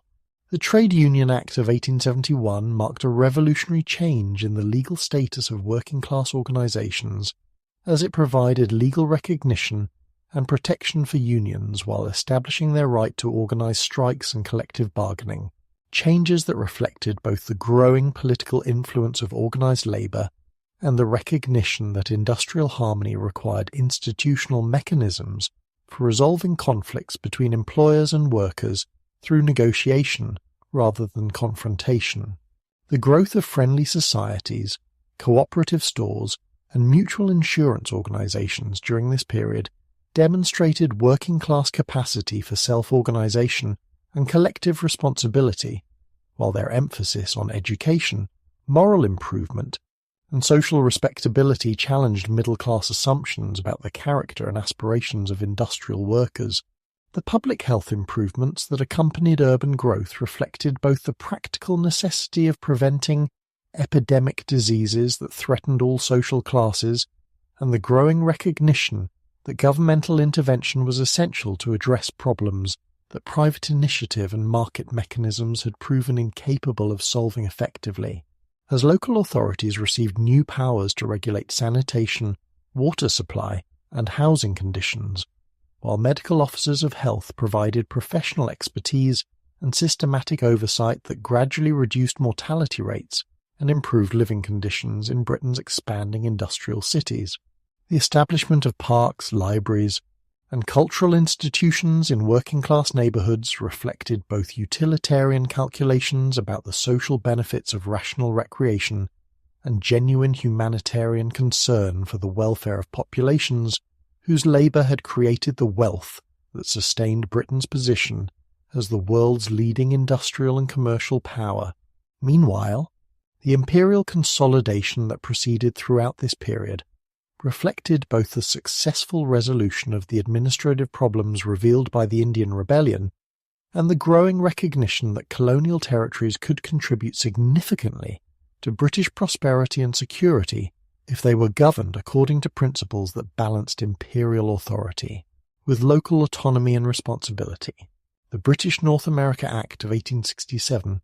which created the Dominion of Canada through the federation of existing provinces, established a model of colonial self-government that preserved essential imperial connections while granting substantial domestic autonomy to populations whose loyalty and capability had been demonstrated through decades of peaceful development and responsible administration. The discovery of diamonds in South Africa and the expansion of railway networks throughout India demonstrated the continuing potential for profitable investment and economic development in colonial territories, while the debates about colonial self-governance that intensified during this period reflected both practical recognition of the costs and difficulties of direct imperial administration and philosophical commitment to the principle that British subjects throughout the empire deserved the same rights and responsibilities that were being extended to working class. Voters in Britain itself, creating tensions and expectations that would influence imperial policy for decades to come as the Victorian age moved toward its final phase. Those tensions and expectations would find their most dramatic expression in the return to power of Benjamin Disraeli, whose second ministry represented not merely a change of government, but the triumph of a fundamentally different vision of Britain's role in the world and its obligations to its own people. As the man who had engineered the Second Reform Act now sought to demonstrate that conservative principles could embrace both social progress and imperial grandeur in ways that would appeal to the newly enfranchised working classes, while satisfying traditional supporters who valued order, hierarchy, and national prestige above the abstract principles of liberal political economy. Disraeli's conception of Tory democracy, which he had been developing throughout his long political career, rested upon the belief that the Conservative Party could win the loyalty of ordinary workers by addressing their practical concerns about housing, working conditions, and social welfare while simultaneously appealing to their patriotic pride through policies that enhanced Britain's international influence and imperial majesty. The domestic reform programme that Disraeli's government implemented during its 6 years in office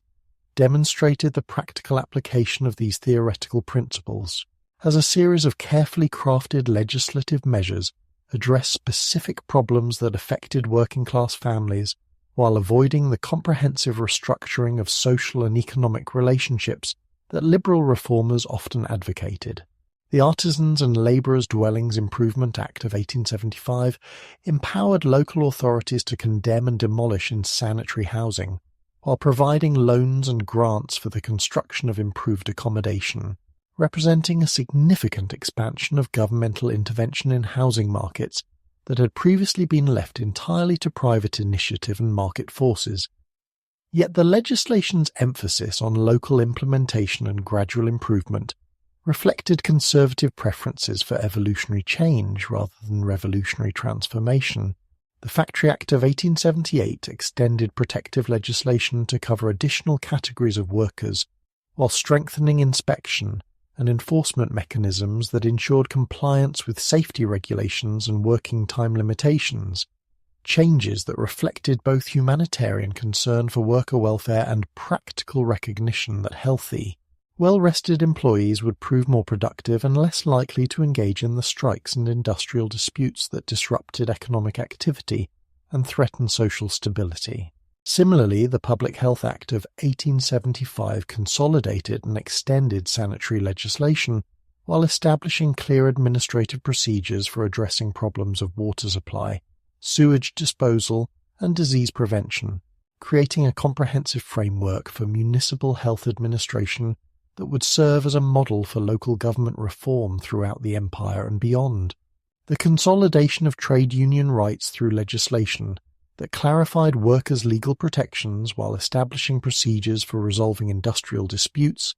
demonstrated Disraeli's recognition that organised labour had become a permanent feature of modern industrial society. Yet his government's approach to labour relations emphasised negotiation and compromise rather than the class conflict that some radical leaders advocated,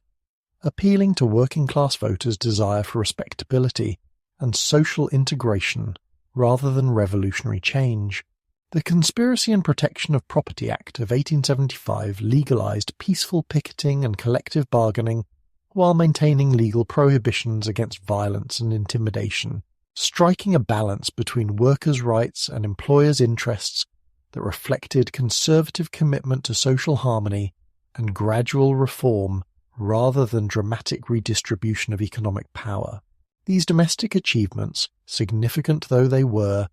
paled in comparison with the imperial initiatives that would define Disraeli's second ministry and establish his reputation as one of the architects of modern British imperialism, beginning with the audacious purchase of the Khedive of Egypt's shares in the Suez Canal Company in 1875, a transaction that demonstrated both the government's willingness to act decisively when British interests were at stake,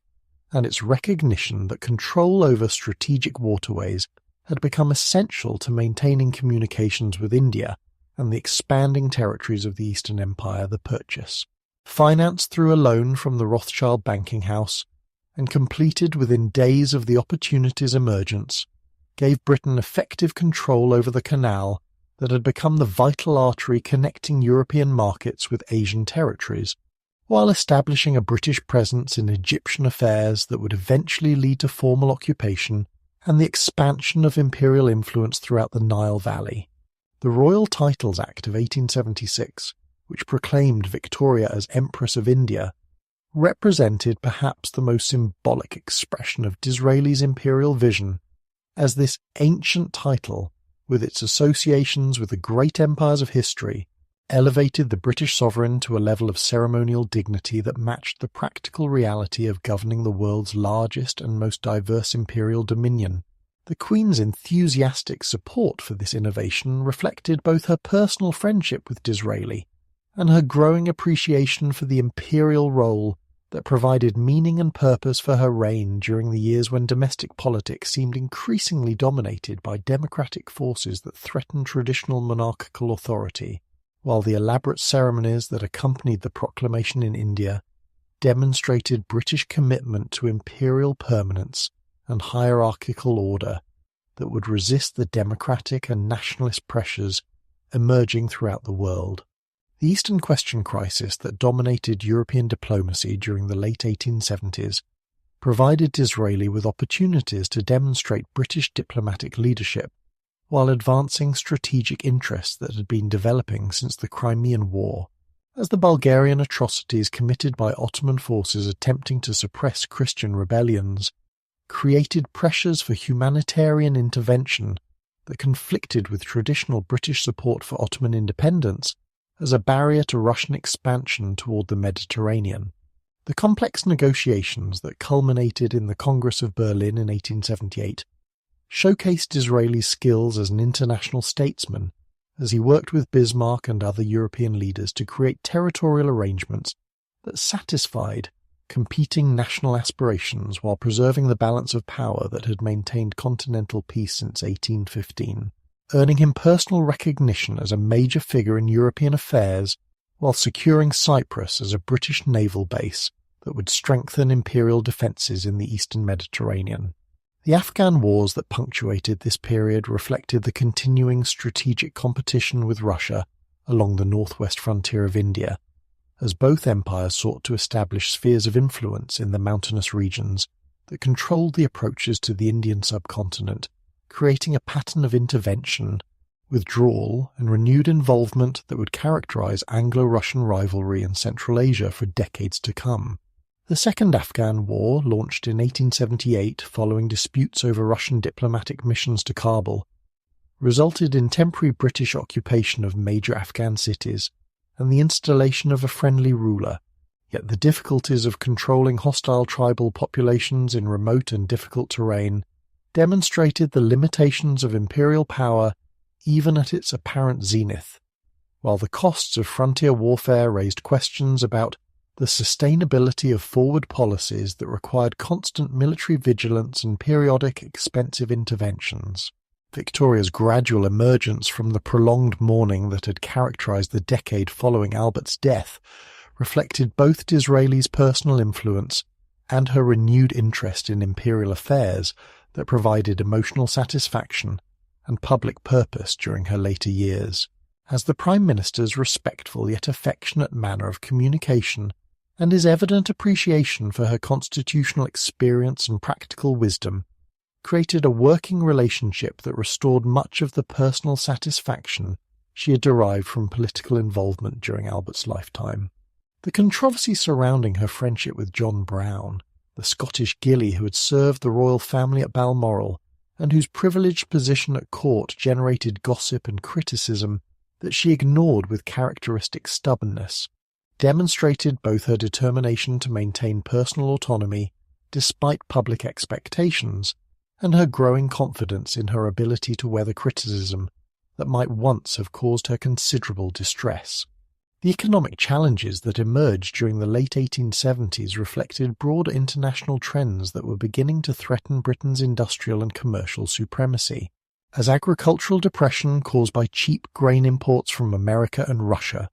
combined with industrial competition from Germany and the United States to create unemployment and business failures that tested the prosperity and confidence that had characterized the earlier Victorian decades. The Great Depression that began in 1873 and continued with varying intensity throughout the rest of the decade demonstrated that even Britain's advanced industrial economy remained vulnerable to international market forces beyond governmental control, while the growth of protectionist sentiment in other countries threatened the free trade policies that had been central to British commercial success since the repeal of the Corn Laws. The cultural achievements that reached their culmination during this period reflected both the material prosperity that had accumulated during decades of economic growth and the intellectual confidence that characterized high Victorian civilization, as architects, writers, artists, and scientists created works that combined technical excellence with moral purpose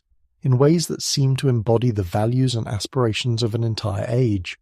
The Gothic revival reached its architectural maturity in buildings like the Natural History Museum and Saint-Hyacinthe Pancras Station, where historical forms were adapted to serve contemporary functions, while creating spaces that inspired both practical efficiency and aesthetic appreciation, demonstrating that modern industrial society could achieve genuine artistic distinction while meeting the practical needs of an increasingly complex urban civilization.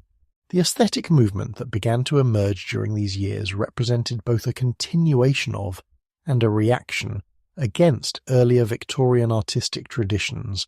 as writers like Walter Pater and artists like Dante Gabriel Rossetti explored themes of beauty and artistic autonomy that challenged utilitarian assumptions about art's social function while creating works of genuine originality and emotional power that would influence cultural development well into the 20th century. Meanwhile, the scientific advances achieved by researchers like Charles Darwin, whose later works continued to develop the evolutionary theories that had revolutionized biological understanding, and James Clerk Maxwell, whose electromagnetic equations provided the theoretical foundation for much of modern physics, demonstrated that British intellectual achievement extended far beyond the practical engineering and commercial innovation that had made the nation famous throughout the world. The expansion of higher education and the debates over women's access to university instruction reflected changing social expectations and economic opportunities that accompanied the growth of professional occupations requiring advanced training and specialized knowledge, while the establishment of public libraries and museums provided ordinary citizens with access to cultural resources that had previously been available only to the wealthy, creating new forms of democratic participation in intellectual life that complemented the political democratization that had been achieved through electoral reform. The growth of popular journalism and periodical literature created new opportunities for writers and artists to reach mass audiences while generating income that supported creative work. Yet the commercialization of culture also raised questions about artistic integrity and social responsibility that would become increasingly important as market forces began to dominate areas of life that had previously been governed by traditional customs and institutional authority. By 1880, as Disraeli's ministry drew to a close amid economic difficulties and international complications that had tarnished much of its earlier lustre, the Conservative experiment in combining social reform with imperial expansion had demonstrated both the possibilities and limitations of attempting to preserve traditional values and institutions while adapting to democratic pressures and global responsibilities that continued to reshape British society in fundamental ways, setting the stage for renewed liberal efforts to address the social and constitutional questions that remained unresolved despite 6 years of Conservative government.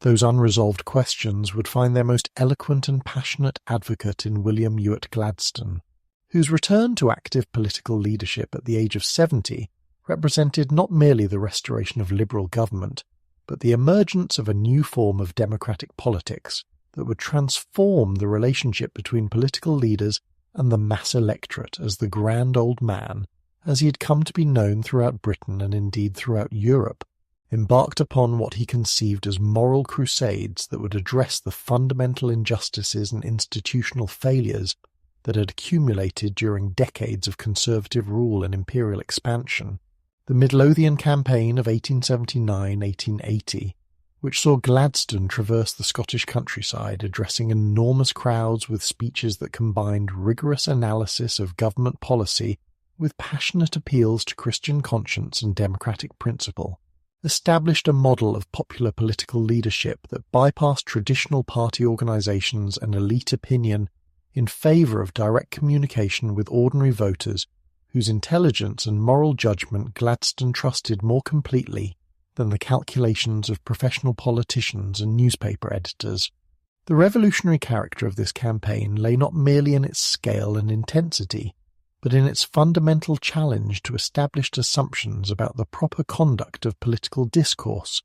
as Gladstone treated his audiences as rational citizens capable of understanding complex questions of foreign policy, imperial administration, and constitutional principle rather than as passive recipients of simplified slogans and partisan appeals designed to manipulate rather than educate democratic opinion. His detailed critiques of Disraeli's Eastern policy, with their careful analysis of diplomatic correspondence and strategic calculations, combined moral condemnation of the Bulgarian atrocities with practical arguments about the costs and consequences of imperial overextension, demonstrating that popular politics could achieve intellectual sophistication and ethical seriousness without sacrificing emotional power or rhetorical effectiveness. The media coverage that accompanied these unprecedented gatherings created new forms of political communication that would permanently alter the relationship between public figures and popular opinion, as newspaper reporters struggled to convey not merely the content of Gladstone's speeches, but the atmosphere of moral earnestness and democratic participation that characterised these events, while telegraph networks carried news of his arguments and audiences throughout Britain and beyond, creating a sense of national conversation about fundamental questions of policy and principle that transcended local constituencies and party loyalties. The crowds that gathered to hear him speak, often numbering in the tens of thousands and representing every social class and occupational group, demonstrated both the hunger for serious political discourse that existed among ordinary citizens and the capacity of democratic institutions to engage with complex moral and practical questions without degenerating into the demagogy and mob rule that conservative critics had predicted would inevitably accompany the expansion of popular participation in government. The party organisation that developed to support this new form of mass politics reflected both the democratic impulses that drove Gladstone's crusades and the practical necessities of coordinating political activity across constituencies that had been transformed by successive Reform Acts, as local Liberal associations established systematic programmes for voter registration, candidate selection, and policy discussion that created permanent structures for democratic participation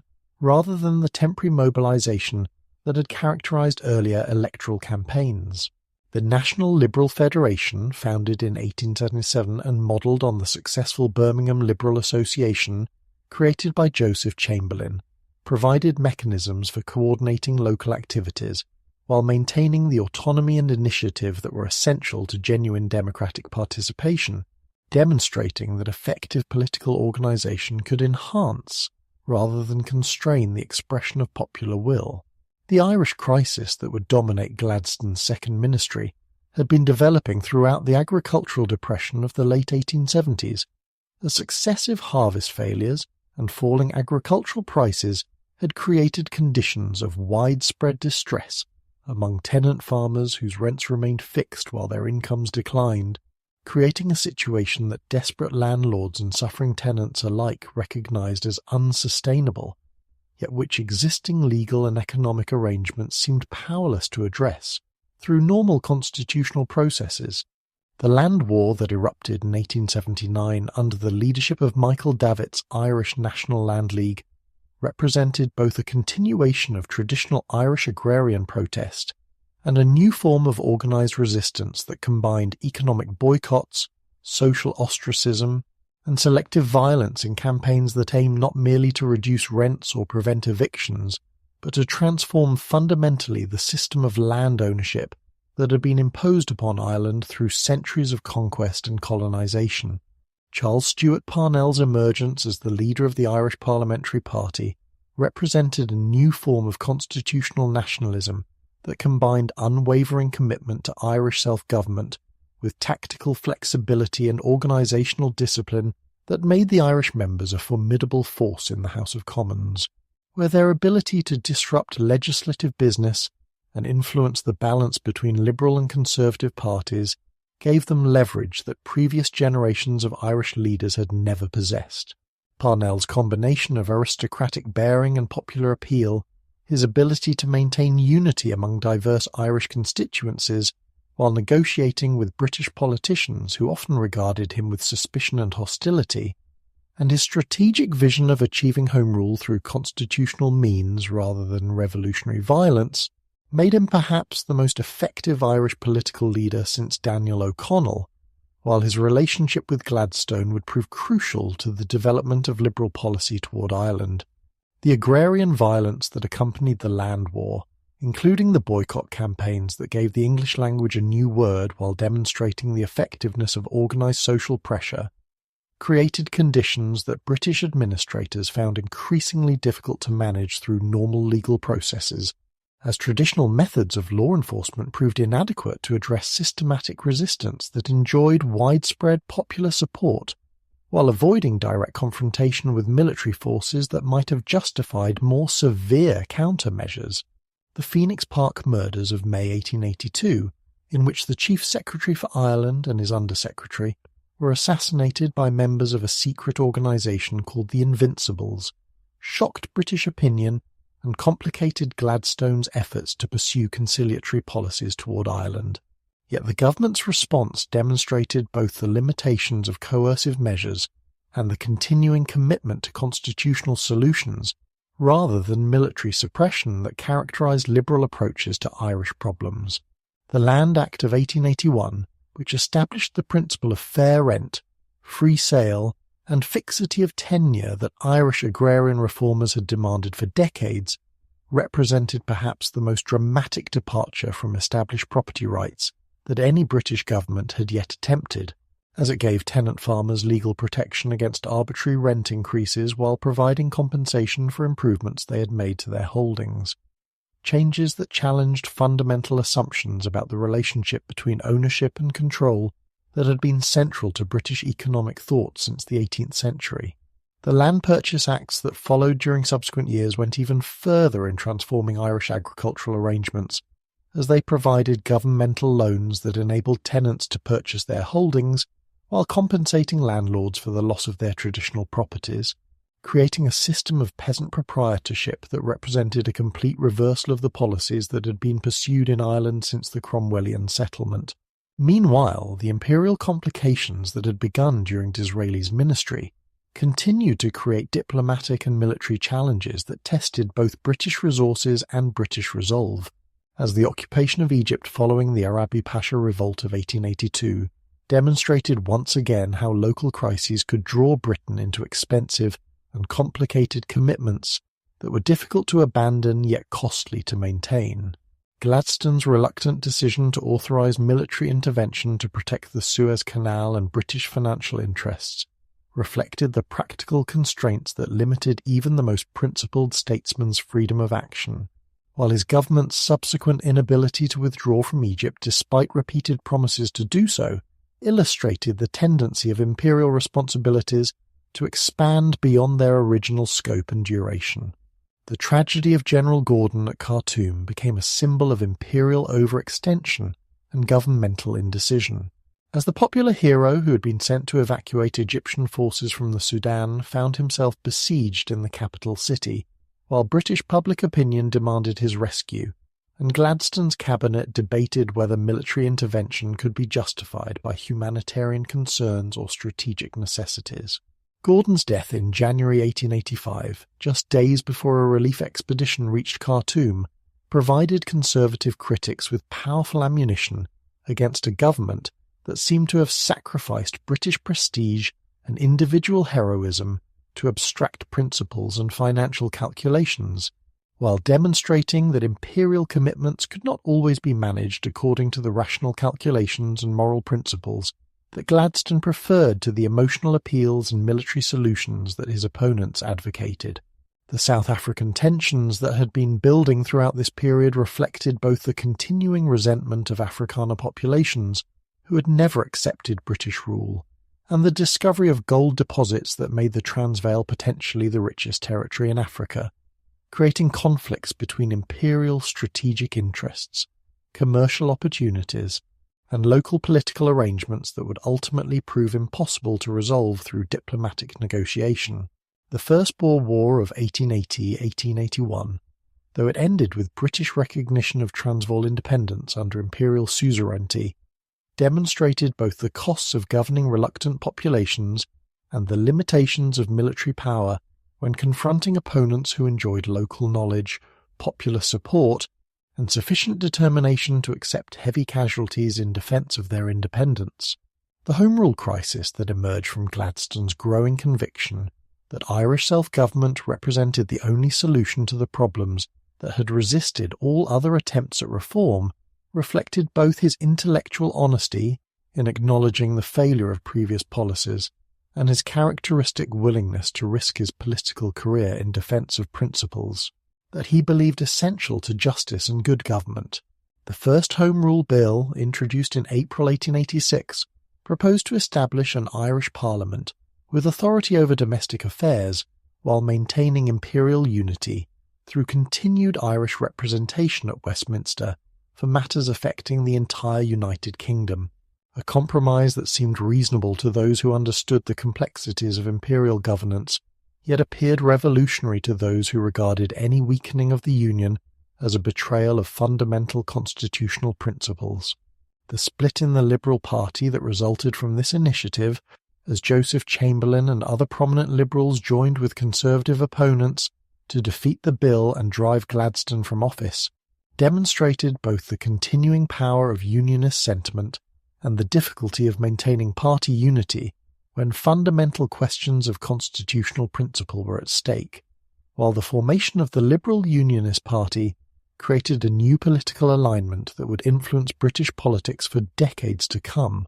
as former allies found themselves permanently divided by questions that transcended traditional party loyalties and policy disagreements. The Third Reform Act of 1884 and the Redistribution Act of 1885 passed during the final years of Gladstone's ministry, despite Conservative opposition and House of Lords resistance, completed the democratisation of the British electoral system by extending household suffrage to rural constituencies, while creating single-member districts that reflected population distribution rather than historical precedent, changes that gave political voice to agricultural labourers and industrial workers who had previously been excluded from formal political participation, while reducing the influence of landed interests that had dominated rural constituencies for centuries. These reforms, combined with a continuing expansion of elementary education and the growth of popular journalism, created conditions for mass democratic politics that would test traditional institutions and establish social relationships in ways that few contemporaries fully understood or anticipated, setting the stage for political developments that would define the final phase of the Victorian era. Those political developments would create the conditions for the most stable and successful Conservative administration of the entire Victorian era, as Lord Salisbury's return to power, supported by the crucial alliance with Liberal Unionists who had broken with Gladstone over Home Rule, established a political coalition that would dominate British government for the next 2 decades, while demonstrating that Conservative principles of gradual reform, constitutional continuity, and imperial responsibility could successfully adapt to the democratic pressures and social changes that had threatened to overwhelm traditional institutions and established authority structures. Salisbury's political philosophy, refined through decades of parliamentary experience and administrative responsibility, rested upon the conviction that rapid democratic change posed greater dangers to social stability and individual liberty than the gradual inequalities and institutional limitations that reformers sought to eliminate, while his approach to imperial governance reflected both practical recognition of Britain's global responsibilities and philosophical commitment to the civilizing mission that justified European dominance over less developed societies throughout Africa, Asia, and the Pacific. The Liberal Unionist alliance that made Conservative hegemony possible represented more than a temporary electoral expedient, as the shared commitment to preserving the constitutional union between England, Scotland, Wales, and Ireland created common ground between former political opponents who discovered that their disagreements over social reform and economic policy seemed less significant than their agreement about fundamental questions of national unity and imperial integrity. Joseph Chamberlain's decision to join forces with Salisbury, despite their previous conflicts over domestic reform and democratic participation, demonstrated both the flexibility that characterized successful Victorian politicians and the recognition that Home Rule represented a threat to imperial stability that transcended traditional party loyalties and ideological differences, while his influence within the new coalition ensured that Conservative resistance to social change would be tempered by practical acknowledgement of working-class demands and middle-class expectations. Salisbury's approach to constitutional questions reflected his deep understanding of British political traditions and his conviction that institutional stability required evolutionary adaptation rather than revolutionary transformation, as he sought to preserve the essential features of parliamentary government, constitutional monarchy, and imperial administration while making the minimum changes necessary to accommodate democratic pressures and social developments that could not be safely ignored or indefinitely postponed. His resistance to further electoral reform and his scepticism about proposals for radical restructuring of local government and administrative arrangements reflected not mere reactionary conservatism, but thoughtful concern about the unintended consequences of well-intentioned changes that might undermine the delicate balance of interests and authorities that had enabled Britain to avoid the revolutionary upheavals that had periodically disrupted continental European societies. The defence of property rights that characterised conservative policy during this period extended beyond traditional concerns about landed estates and commercial enterprises to encompass broader questions about the relationship between individual initiative and collective responsibility, as Salisbury's government sought to maintain incentives for investment, innovation, and economic development while acknowledging that modern industrial society created social problems that required governmental intervention and regulation. The Housing of the Working Classes Act of 1890, which expanded local authority powers to condemn insanitary dwellings and provide improved accommodation, demonstrated conservative willingness to address practical problems that affected working-class welfare. Yet the legislation's emphasis on local implementation and voluntary cooperation reflected persistent skepticism about centralized bureaucratic solutions that might stifle individual initiative and community responsibility. The imperial expansion that reached its climax during Salisbury's tenure as Prime Minister represented both the culmination of decades of commercial and strategic development and Britain's response to the intensified international competition that characterized the final quarter of the 19th century as other European powers, led by Germany and France, challenged British dominance in global markets and colonial territories, while new technologies of transportation and communication made previously inaccessible regions attractive for investment and settlement. The scramble for Africa, in which European powers partitioned an entire continent through diplomatic negotiation and military conquest, demonstrated both Britain's continuing capacity for imperial expansion and the recognition that unilateral action was no longer sufficient to secure valuable territories against competitors who possessed modern military equipment and sophisticated administrative capabilities. The Berlin Conference of 1884-1885, which established rules for colonial claims and territorial occupation, reflected the internationalization of imperial competition while providing mechanisms for avoiding direct military confrontation between European powers whose colonial ambitions might otherwise have led to costly and destructive conflicts in Europe itself. Britain's role in these negotiations, as the established imperial power with existing interests throughout Africa and beyond, required careful balance between defending established positions and accommodating the legitimate aspirations of newer competitors, while ensuring that the partition process did not create unstable boundaries or impossible administrative arrangements that would generate future conflicts and expensive military interventions. The expansion of British territories in East Africa, West Africa, and Southern Africa during this period reflected both strategic calculations about securing existing interests and commercial opportunities created by the discovery of valuable mineral resources and the development of transportation networks that made previously remote regions accessible to European trade and investment. The Royal Niger Company's administration of territories that would eventually become Nigeria, the Imperial British East Africa Company's development of regions that would become Kenya and Uganda, and Cecil Rhodes's expansion of British South Africa Company influence toward the Zambezi River demonstrated the continuing vitality of the chartered company system while creating administrative arrangements that would eventually require direct governmental oversight and support. The colonial conferences that began during this period established mechanisms for coordinating imperial policy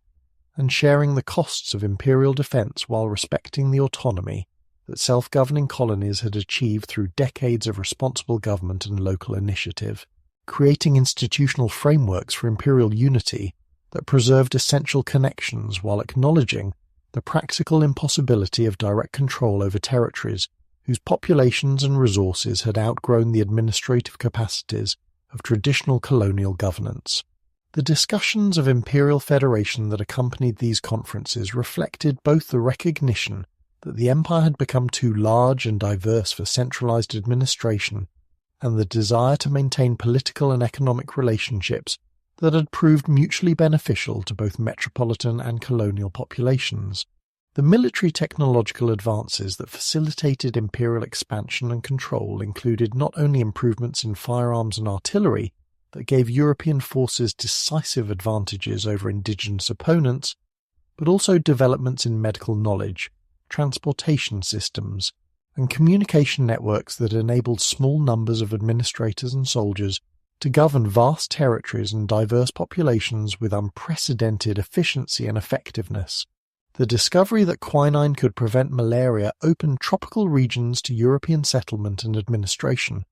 while the construction of railways and telegraph lines created infrastructure for economic development and political control that transformed previously isolated regions into integrated components of global commercial and strategic networks. Meanwhile, the economic challenges that had begun during the agricultural depression of the 1870s continued to affect both rural communities and industrial centres,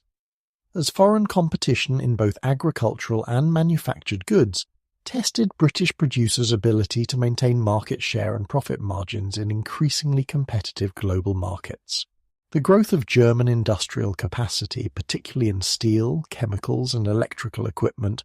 combined with American expansion in agricultural production and heavy industry, challenged British assumptions about permanent industrial supremacy,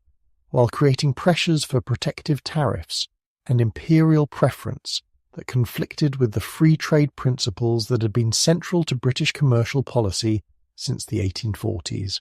The emergence of new unionism during the late 1880s represented a fundamental transformation in the character and objectives of British labour organisation, as unskilled and semi-skilled workers in transport, manufacturing, and service industries created unions that emphasised class solidarity and political action, rather than the craft exclusiveness and mutual benefit arrangements that had characterised earlier working-class organisations. The London dock strike of 1889, which paralysed the world's busiest port for weeks while demonstrating the effectiveness of mass organisation and public sympathy campaigns, established precedents for industrial action that would influence labour relations throughout the industrial world, while the support that dock workers received from other unions and middle-class sympathisers suggested that class divisions were not as rigid or permanent as many contemporary observers had assumed. The cultural achievements of this period reflected both the confidence that accompanied imperial success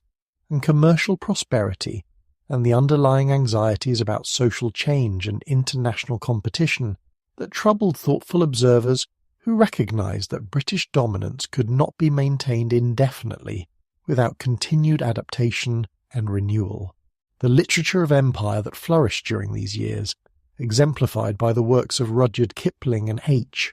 Rider Haggard, celebrated the adventure and heroism of imperial service while providing popular audiences with vicarious participation in the expansion and consolidation of British influence throughout the world. Yet these romantic narratives often contained implicit acknowledgements of the costs and moral complications that accompanied imperial responsibility and cultural contact between different civilizations. The scientific progress that continued throughout this period, including fundamental advances in physics, chemistry, biology, and medicine that would provide the foundation for 20th century technological development, demonstrated British intellectual vitality and institutional effectiveness, while raising questions about the relationship between scientific knowledge and religious belief that created new forms of doubt and uncertainty among educated populations who had previously found comfort and guidance in traditional Christian teachings. The expansion of popular education and the growth of public libraries, museums, and cultural institutions provided ordinary citizens with access to knowledge and ideas that had previously been available only to social elites. Yet this democratization of culture also created new pressures for intellectual conformity and commercial entertainment that threatened the standards of excellence and moral seriousness that characterised high Victorian civilization.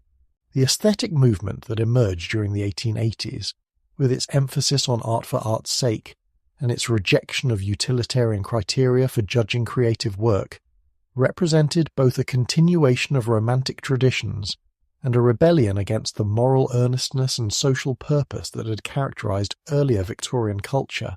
while the decadent movement that developed alongside it explored themes of sensuality and moral ambiguity that challenged conventional standards of respectability and domestic virtue. These artistic rebellions, though they attracted only small audiences during the Victorian period itself,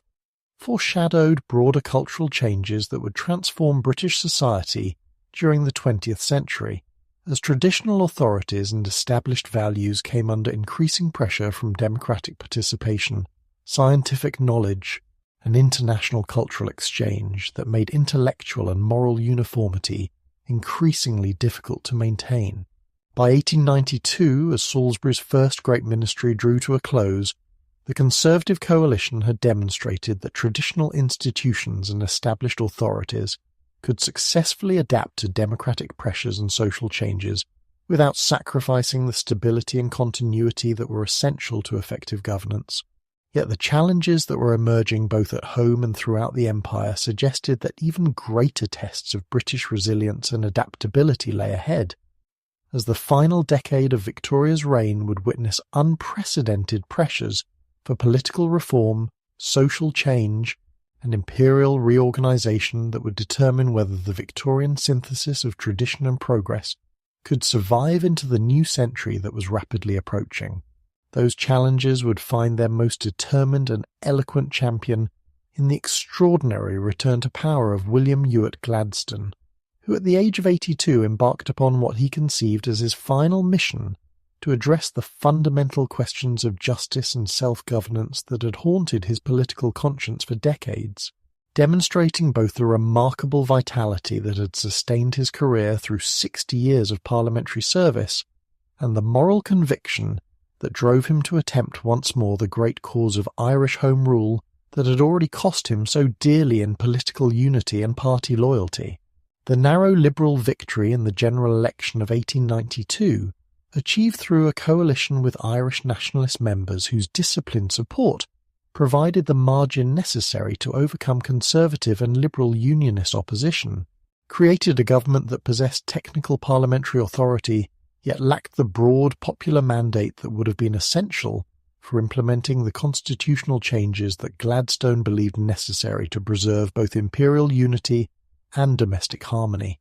The formation of this final Liberal administration reflected both the persistent appeal of Gladstonian principles among substantial sections of the British electorate and the fundamental divisions that continued to plague progressive politics in an era when democratic expansion had created new constituencies with conflicting interests and incompatible expectations. As urban workers, rural labourers, middle-class professionals, Irish nationalists and imperial enthusiasts found themselves united in opposition to Conservative policies while remaining deeply divided about the alternative vision of British society and governance that Liberal victory should produce. Gladstone's own position within this diverse coalition remained secure because of the respect and affection he commanded across all sections of the party, yet his advanced age and his singular focus on Irish questions created tensions with younger Liberal leaders who believed that social reform and imperial policy deserved equal attention with constitutional changes that might prove impossible to achieve through normal parliamentary processes.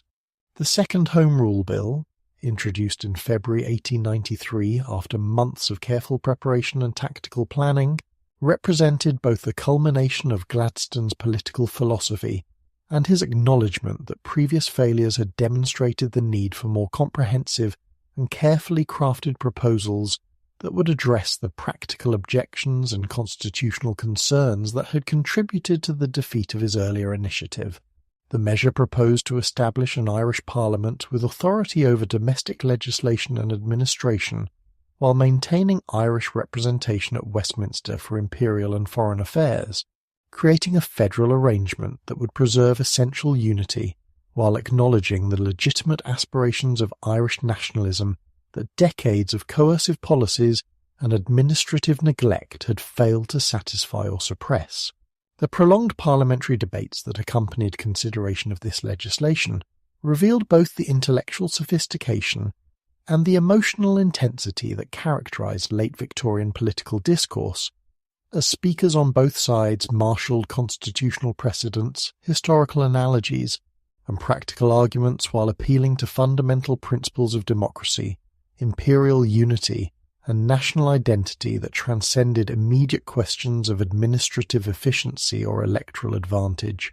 Gladstone's own speeches during these debates, delivered with the passionate conviction and rhetorical power that had made him the greatest parliamentary orator of his generation, combined detailed analysis of Irish conditions with broader reflections on the nature of democratic governance and imperial responsibility that demonstrated both his intellectual vitality and his continuing capacity to inspire audiences with visions of justice and moral progress.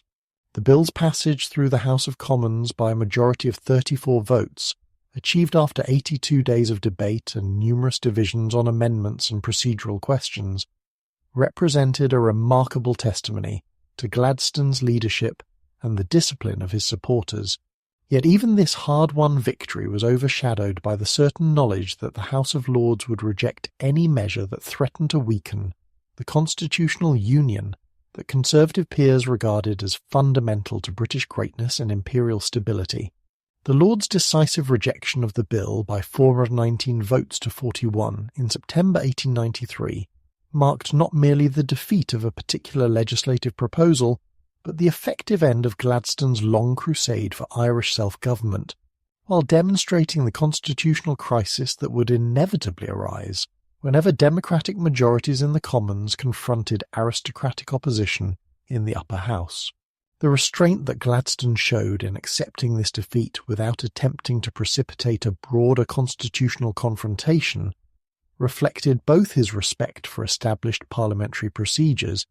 and his recognition that public opinion remained deeply divided about Irish Home Rule, while his decision to avoid the kind of populist campaign that had characterised his earlier responses to political setbacks suggested either a decline in his confidence about democratic support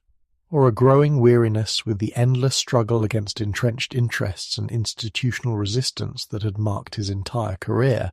The careful avoidance of constitutional crisis that characterised the government's response to the Lords' rejection demonstrated the continuing strength of traditional conventions and the recognition that radical changes in the balance of parliamentary power would require broader public support than the narrow electoral majority of 1892 had provided. Meanwhile, the domestic reform initiatives that occupied much of the government's attention during its brief tenure reflected both the continuing vitality of liberal commitment to social progress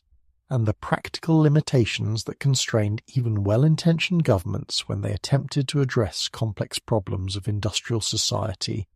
urban development, and working-class welfare through traditional legislative methods and administrative arrangements that had been designed for simpler times and less complicated social relationships.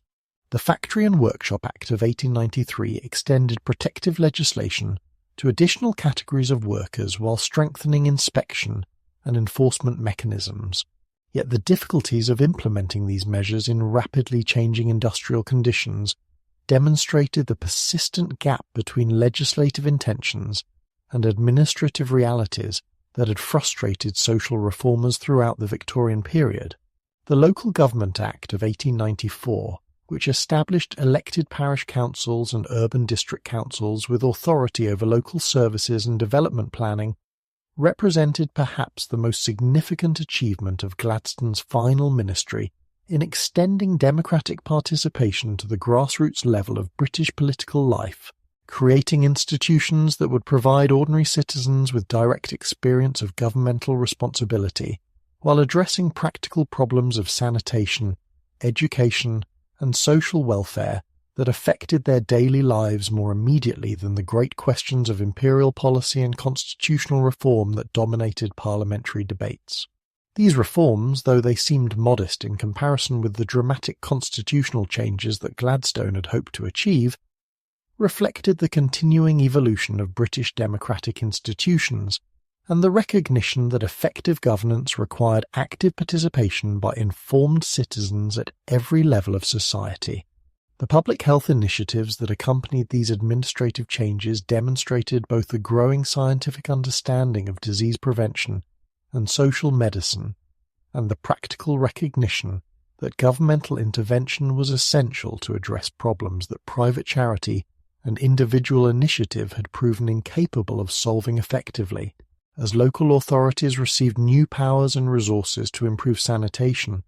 provide clean water supplies, and regulate housing conditions, while medical officers of health gained the authority and professional support necessary to implement systematic programs of disease prevention and health education. The expansion of elementary education during this period, including provisions for higher-grade schools and technical instruction that would prepare working-class children for the skilled occupations that modern industry required, reflected both humanitarian concern for individual opportunity and practical recognition that national prosperity depended upon an educated and capable workforce that could compete effectively in increasingly competitive global markets. Throughout this period of domestic reform, the imperial questions that had complicated Gladstone's earlier ministries continued to create diplomatic and military challenges that tested both governmental resources and public patience, as the Protectorate over Uganda, established in 1894 after prolonged debate about the costs and benefits of direct administration versus commercial company rule, demonstrated once again how local crises and humanitarian concerns could draw Britain into expensive and complicated commitments that were difficult to abandon yet costly to maintain. The decision to retain British control over this strategically important territory, despite Gladstone's initial inclinations toward withdrawal and economy, reflected both the practical constraints that limited even the most principled statesman's freedom of action and the recognition that imperial responsibilities, once assumed, created moral and strategic obligations that could not be easily evaded or transferred to other authorities. The continuing tensions in South Africa, where the discovery of gold in the Witwatersrand had intensified competition between British and Afrikaner interests, while creating new sources of conflict between imperial strategic concerns and local political arrangements, foreshadowed the more serious crises that would dominate the final years of Victoria's reign,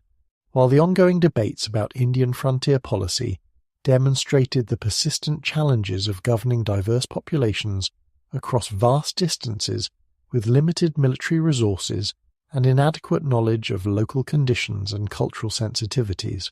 The discussions of colonial self-government that intensified during this period reflected both practical recognition of the impossibility of direct imperial administration over such diverse territories and philosophical commitment to the principle that British subjects throughout the empire deserved the same rights and responsibilities that were being extended to working-class voters in Britain itself. The Imperial Federation movement that gained momentum during the early 1890s represented an attempt to reconcile the growing autonomy of colonial societies with the strategic and commercial advantages of imperial unity, as political leaders and intellectual advocates sought institutional arrangements that would preserve essential connections while acknowledging the practical impossibility of centralized control over territories whose populations, resources, and interests had outgrown the administrative capacities of traditional colonial governance. These discussions, though they would not reach fruition during the Victorian period, established important precedents for the constitutional developments that would eventually transform the British Empire into the Commonwealth of Nations, while preserving the cultural and strategic relationships that had made imperial cooperation possible and profitable for all participants. Gladstone's resignation in March 1894, precipitated by his disagreement with cabinet colleagues over naval expenditure, increases that he believed unnecessary and dangerous to the cause of international peace, marked not merely the end of an individual political career but the conclusion of an entire phase of British political development, as the grand old man's departure from active leadership symbolized the passing of the liberal idealism and moral earnestness that had characterized mid-Victorian political culture,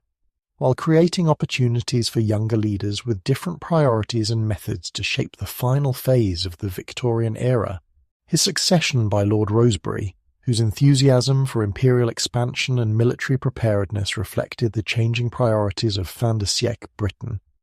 demonstrated both the continuing vitality of liberal political organisation and the fundamental transformation of progressive politics that would define the transition from Victorian to Edwardian society as the new century approached, with challenges and opportunities that would test whether the institutions and values that had sustained British civilization through 6 decades of unprecedented change could adapt successfully to the even greater transformations that lay ahead.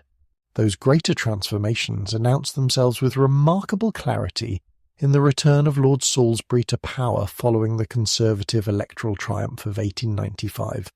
as the ageing Prime Minister, now in his 60s, and bearing the accumulated wisdom of decades of diplomatic and administrative experience, presided over what would prove to be both the culmination of Victorian imperial achievement and the beginning of challenges that would ultimately transform the entire character of British civilization, while the fin de siècle atmosphere that pervaded intellectual and artistic circles throughout Europe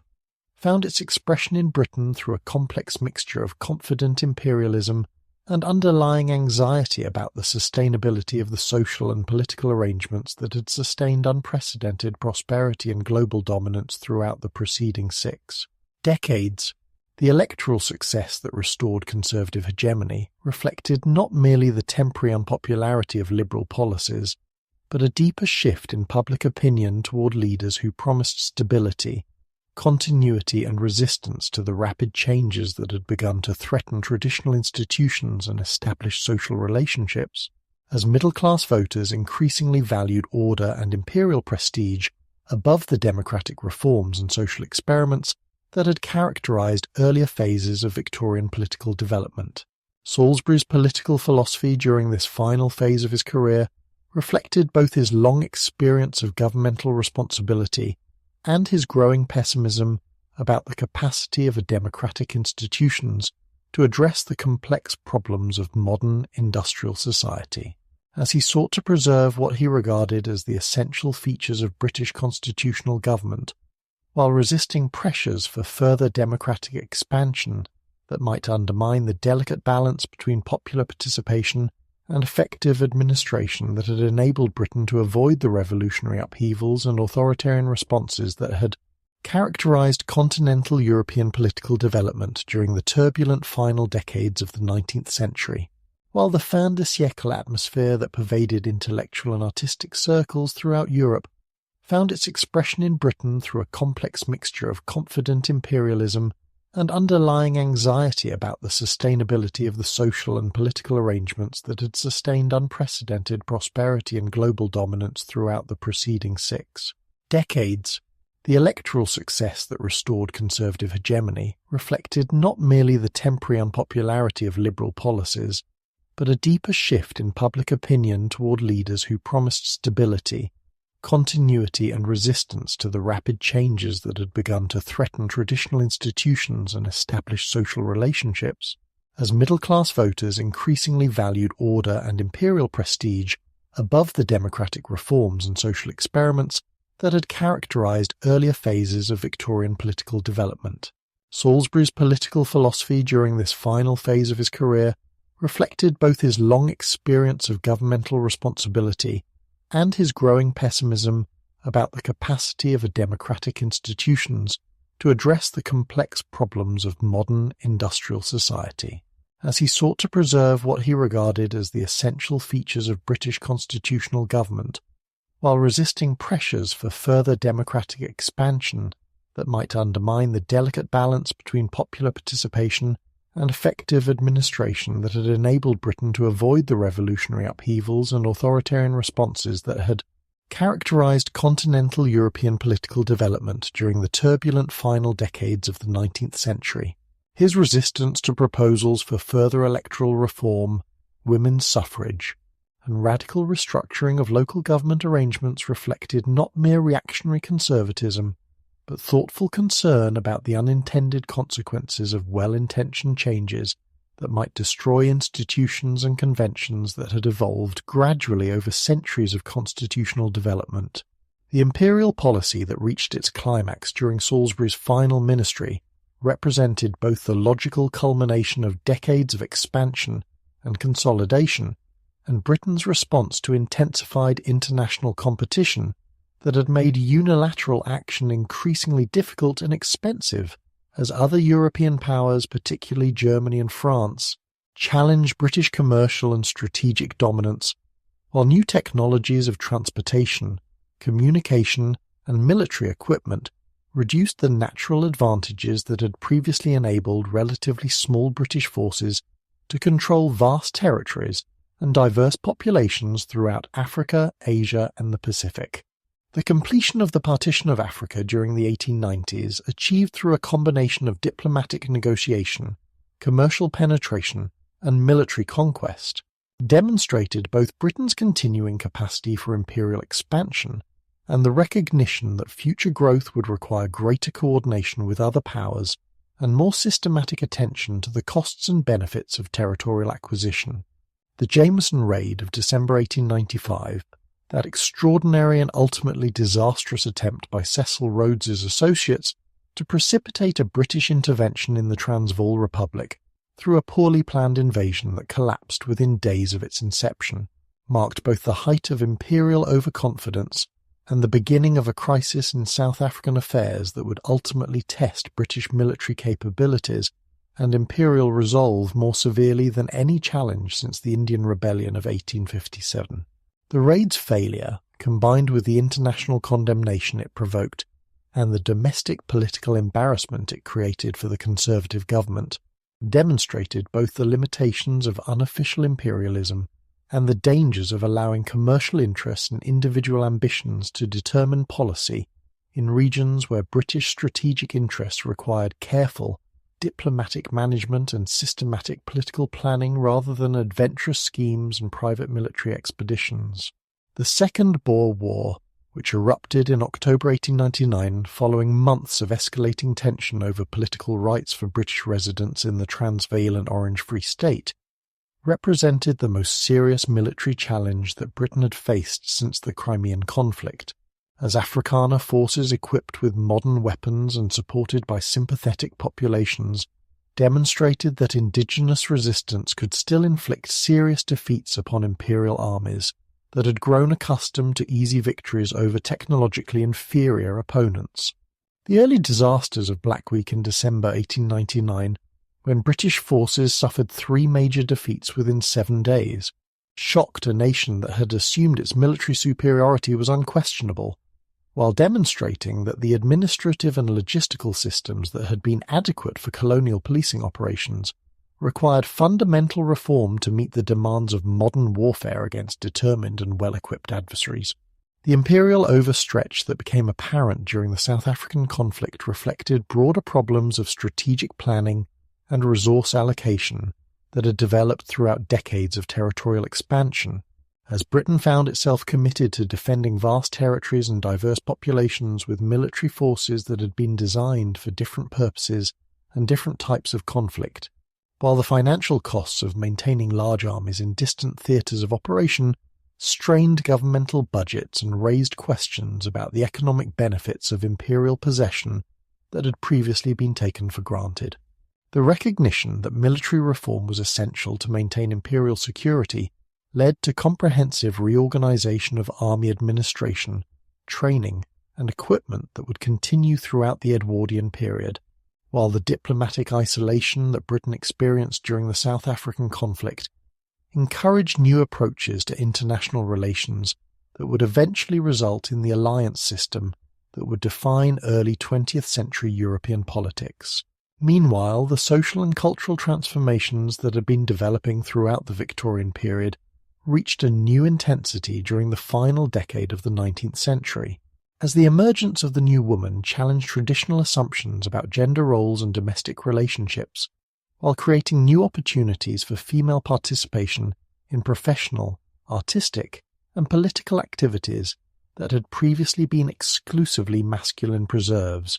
The novels of Sarah Grand, George Egerton, and other female writers explored themes of sexual independence, career ambition, and psychological complexity that scandalized conservative critics, while inspiring younger women to question the limitations that law, custom, and social convention had imposed upon their aspirations and achievements, demonstrating that the democratic ideals that had transformed male political participation were beginning to influence female consciousness and behavior in ways that would ultimately require fundamental changes in legal and social arrangements. The aesthetic and decadent movements that flourished during the 1890s represented both a continuation of earlier Victorian artistic traditions and a rebellion against the moral earnestness and social utility that had characterized mid-Victorian culture, as writers like Oscar Wilde, Aubrey Beardsley, and the contributors to periodicals like The Yellow Book explored themes of beauty, sensuality, and artistic autonomy that challenged conventional standards of respectability while creating works of genuine originality and emotional power. The emphasis on art for art's sake, the celebration of artificial beauty over natural simplicity, and the exploration of psychological states that conventional morality condemned or ignored, reflected broader changes in intellectual and cultural life that accompanied urbanization, technological advancement, and increased contact with foreign ideas and artistic traditions that had previously been filtered through established educational and religious institutions. The scientific advances that continued throughout this period, including fundamental discoveries in physics, chemistry, and biology that would provide the foundation for 20th century technological development, demonstrated British intellectual vitality while raising new questions about the relationship between scientific knowledge and religious belief that created unprecedented challenges for educated populations who had previously found comfort and guidance in traditional Christian teachings. The work of scientists like Lord Kelvin, J.J. Thomson, and Ronald Ross expanded understanding of physical and biological processes, while their practical applications in industry, medicine, and communications created new possibilities for human achievement and social organization that required corresponding developments in educational, legal, and administrative institutions. The urban culture that reached full development during the 1890s reflected both the demographic changes that had accompanied industrialization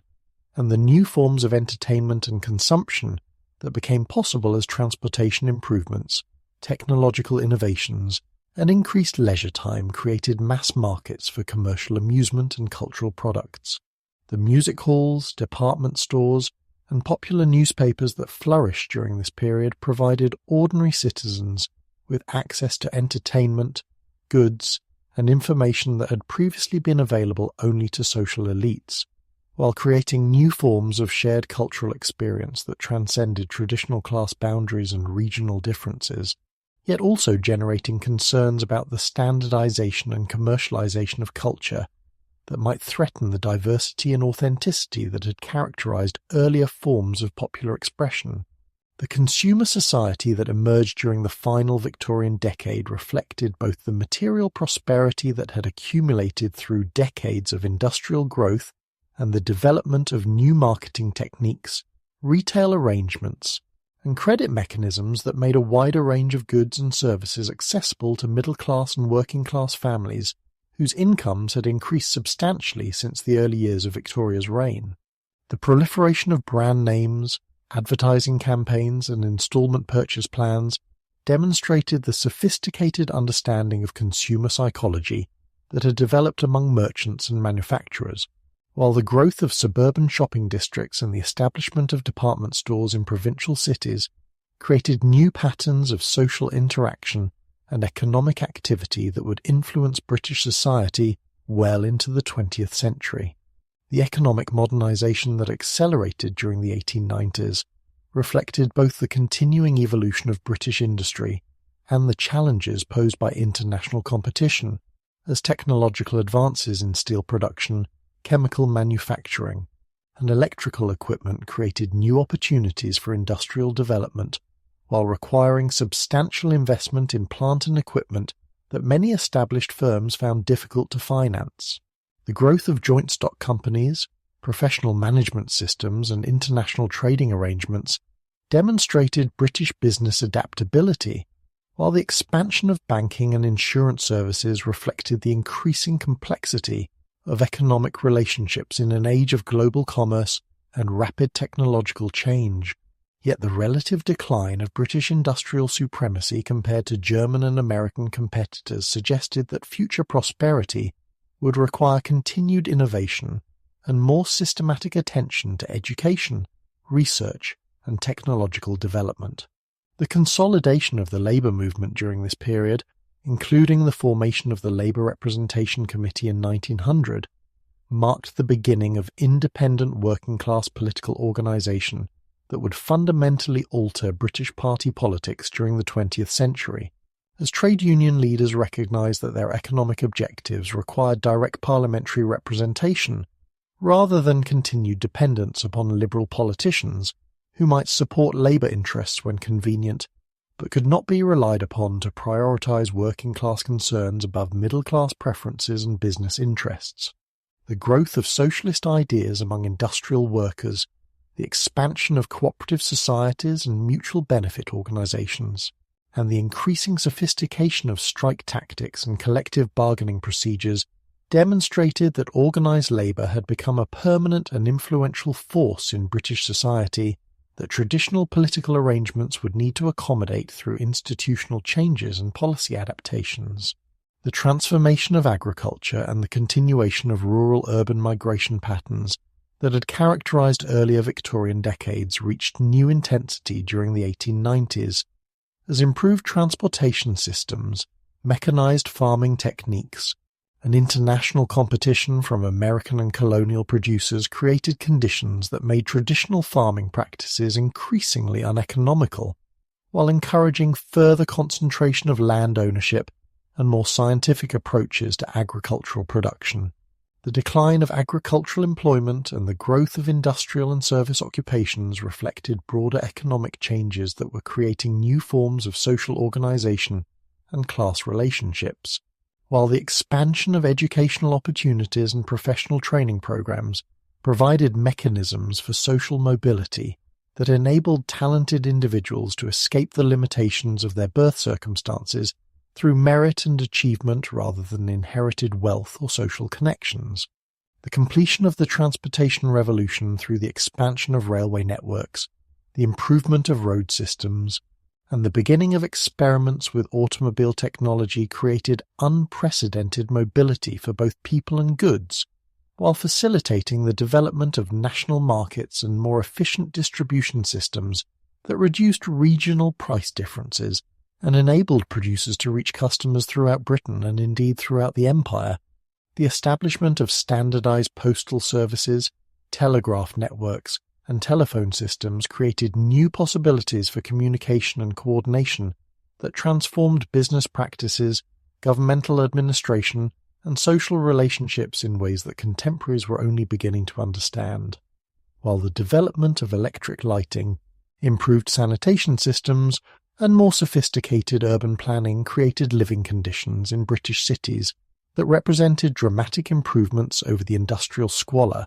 that had characterized earlier phases of urbanization. The political system evolution that accompanied these social and economic changes included not only the continued democratization of electoral arrangements, but also the modernization of party organizations, administrative procedures, and governmental institutions that had been designed for simpler times and less complex social relationships. The development of professional party machines, systematic voter registration procedures, and more sophisticated campaign techniques demonstrated that democratic politics had become a specialized activity requiring expertise and organization rather than the amateur participation that had characterized earlier periods of British political life,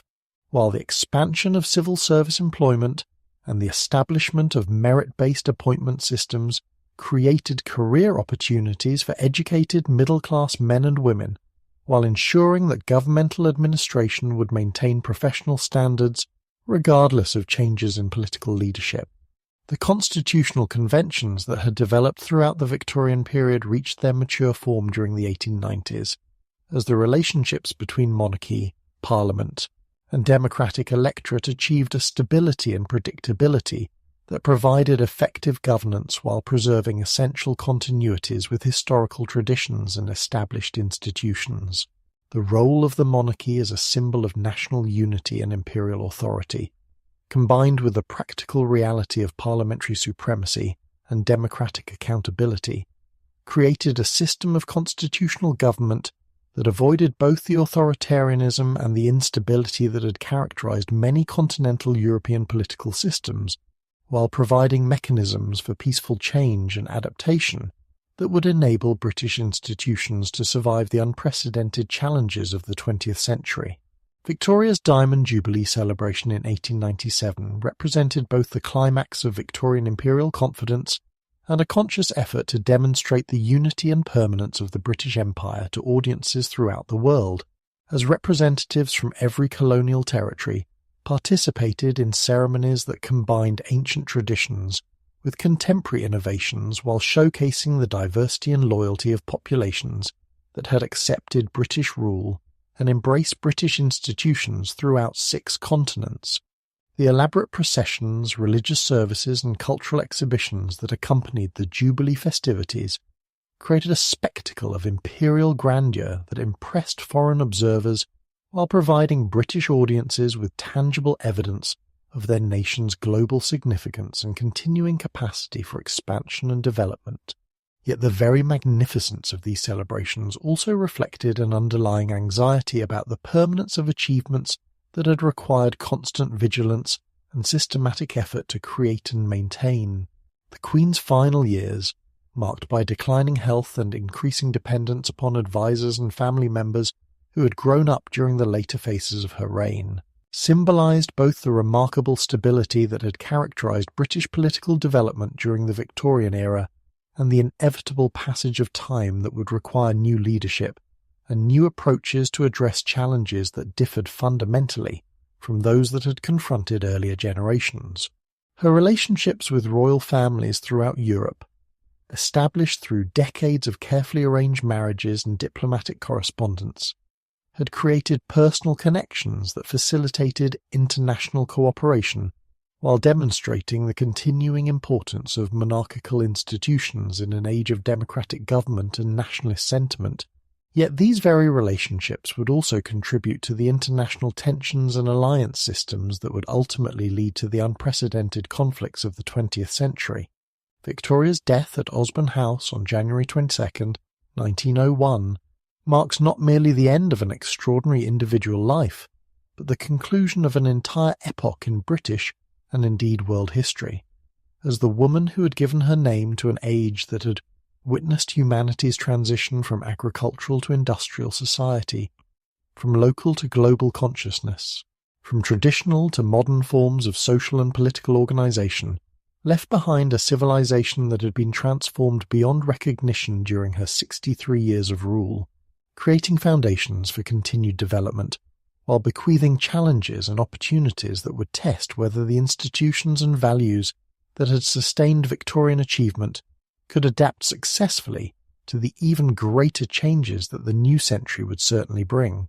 The world that emerged from the shadows of Victoria's passing bore scarcely any resemblance to the realm she had inherited on that distant June morning in 1837, as the 64 years of her extraordinary reign had witnessed transformations so profound and comprehensive that they had altered not merely the material conditions of human existence, but the very foundations of social organization, political participation, and cultural expression throughout Britain and indeed throughout much of the civilized world. The young woman who had ascended the throne to rule over a predominantly agricultural nation of 8 million souls, where most people lived within walking distance of their birthplace and travelled no faster than a horse could carry them,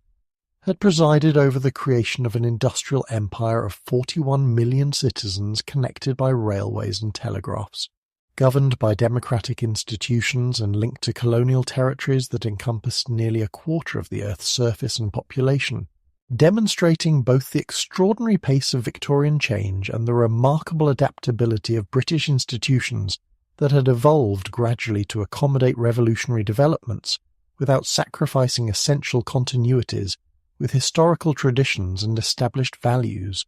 The political revolution that had unfolded during these decades represented perhaps the most significant achievement of the entire Victorian era,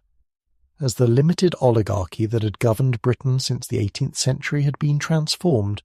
through a series of carefully managed reforms and constitutional developments into a mass democracy that provided political participation for virtually all adult males while maintaining the stability and effectiveness that had enabled peaceful change rather than the violent upheavals that had periodically convulsed continental European societies. The social revolution that had accompanied these political changes proved equally dramatic in its scope and consequences, as the rigid class hierarchies that had characterized pre-industrial British society had given way to more fluid arrangements that emphasized individual achievement and economic success, rather than hereditary status and traditional authority, while creating new opportunities for social mobility through education, professional training, and commercial enterprise that enable talented individuals to escape the limitations of their birth circumstances through merit and determination rather than aristocratic patronage or inherited wealth. The emergence of a substantial and confident middle class, encompassing not only successful merchants and manufacturers, but also professional men and women in law, medicine, education, and civil service, had created new standards of respectability and domestic comfort that influenced social behaviour throughout British society, while providing models of family life and moral conduct that emphasised personal responsibility, educational achievement, and civic participation rather than the leisure and consumption that had characterised aristocratic lifestyles. The gradual evolution of women's roles and opportunities, culminating in the emergence of the new woman during the final decades of Victoria's reign, represented one of the most significant social changes of the entire period, as traditional assumptions about feminine capabilities and appropriate spheres of activity had been challenged by educational advances, professional opportunities, and changing economic conditions that made female independence both possible and necessary for growing numbers of middle-class and working-class women who could no longer rely upon male support throughout their entire lives. The expansion of educational opportunities for girls and women, including the establishment of women's colleges at Oxford and Cambridge, and the opening of medical and legal professions to female practitioners, reflected both changing social attitudes and practical recognition that modern society required the full utilization of human talents regardless of gender, while the women's suffrage movement that had begun to organize during Victoria's later years would ultimately achieve the political recognition that had been denied to earlier generations of female reformers and social activists. The democratization of education through the establishment of public elementary schools, the expansion of secondary education, and the improvement of university provision had created levels of literacy and general knowledge that were unprecedented in human history, while providing mechanisms for cultural transmission and social integration that enabled diverse populations to participate effectively in increasingly complex economic and political arrangements. The growth of popular journalism, public libraries, and cultural institutions had made information and entertainment accessible to ordinary citizens who had previously been excluded from intellectual life by economic necessity and social prejudice, while creating new forms of shared cultural experience that transcended traditional boundaries of class, region, and occupation, yet also generating concerns about the standardization and commercialization of culture that might threaten the diversity and authenticity that had characterized earlier forms of popular expression. The economic development that had transformed Britain into the workshop of the world during the early and middle Victorian decades had created unprecedented levels of material prosperity and global commercial dominance, while establishing patterns of industrial organization, financial arrangement, and international trade that would influence economic development throughout the world for generations to come. Yet the relative decline of British industrial supremacy compared to German and American competitors during the final decades of Victoria's reign had demonstrated that economic leadership required continued innovation and adaptation rather than reliance upon established advantages and traditional methods. The transportation revolution that had connected previously isolated communities through railway networks, improved road systems and steamship services, had created national and international markets while enabling the movement of people, goods, and ideas with speed and efficiency that had seemed impossible to earlier generations, while the communication advances achieved through telegraph systems and postal services had made possible forms of coordination and cooperation that were essential to the operation of complex industrial societies and global commercial relationships. The world that Victoria bequeathed to her successors in 1901 differed fundamentally from the realm she had inherited in 1837, as the agricultural society of the early 19th century had been replaced by an industrial civilization that had created new forms of economic organization, social relationship, and political participation while establishing global networks of trade, communication, and cultural exchange that connected previously isolated regions and populations in ways that made local developments increasingly dependent upon international trends and decisions made in distant capitals by people with different interests and priorities. The foundations for 20th century development had been established through Victorian innovations in technology, administration, and social organization, while the problems and challenges that had emerged from rapid industrial growth and imperial expansion would require new approaches and institutional adaptations that would test whether the achievements of the Victorian era could be preserved and extended through continued evolution and reform rather than revolutionary upheaval and institutional destruction. The transformation from agricultural to industrial society, from local to global consciousness, from traditional to modern forms of social and political organization that had occurred during Victoria's reign, represented perhaps the most significant change in human civilization since the development of agriculture and settled communities thousands of years earlier, while the Victorian synthesis of progress and tradition, democracy and order, individual achievement and social responsibility had created institutional arrangements and cultural values that would continue to influence British society and indeed world civilization long after the particular circumstances that had created them had disappeared or been fundamentally altered by subsequent developments. The legacy of the Victorian era, with its remarkable combination of material achievement and moral earnestness, democratic participation and imperial responsibility, scientific advancement and cultural creativity,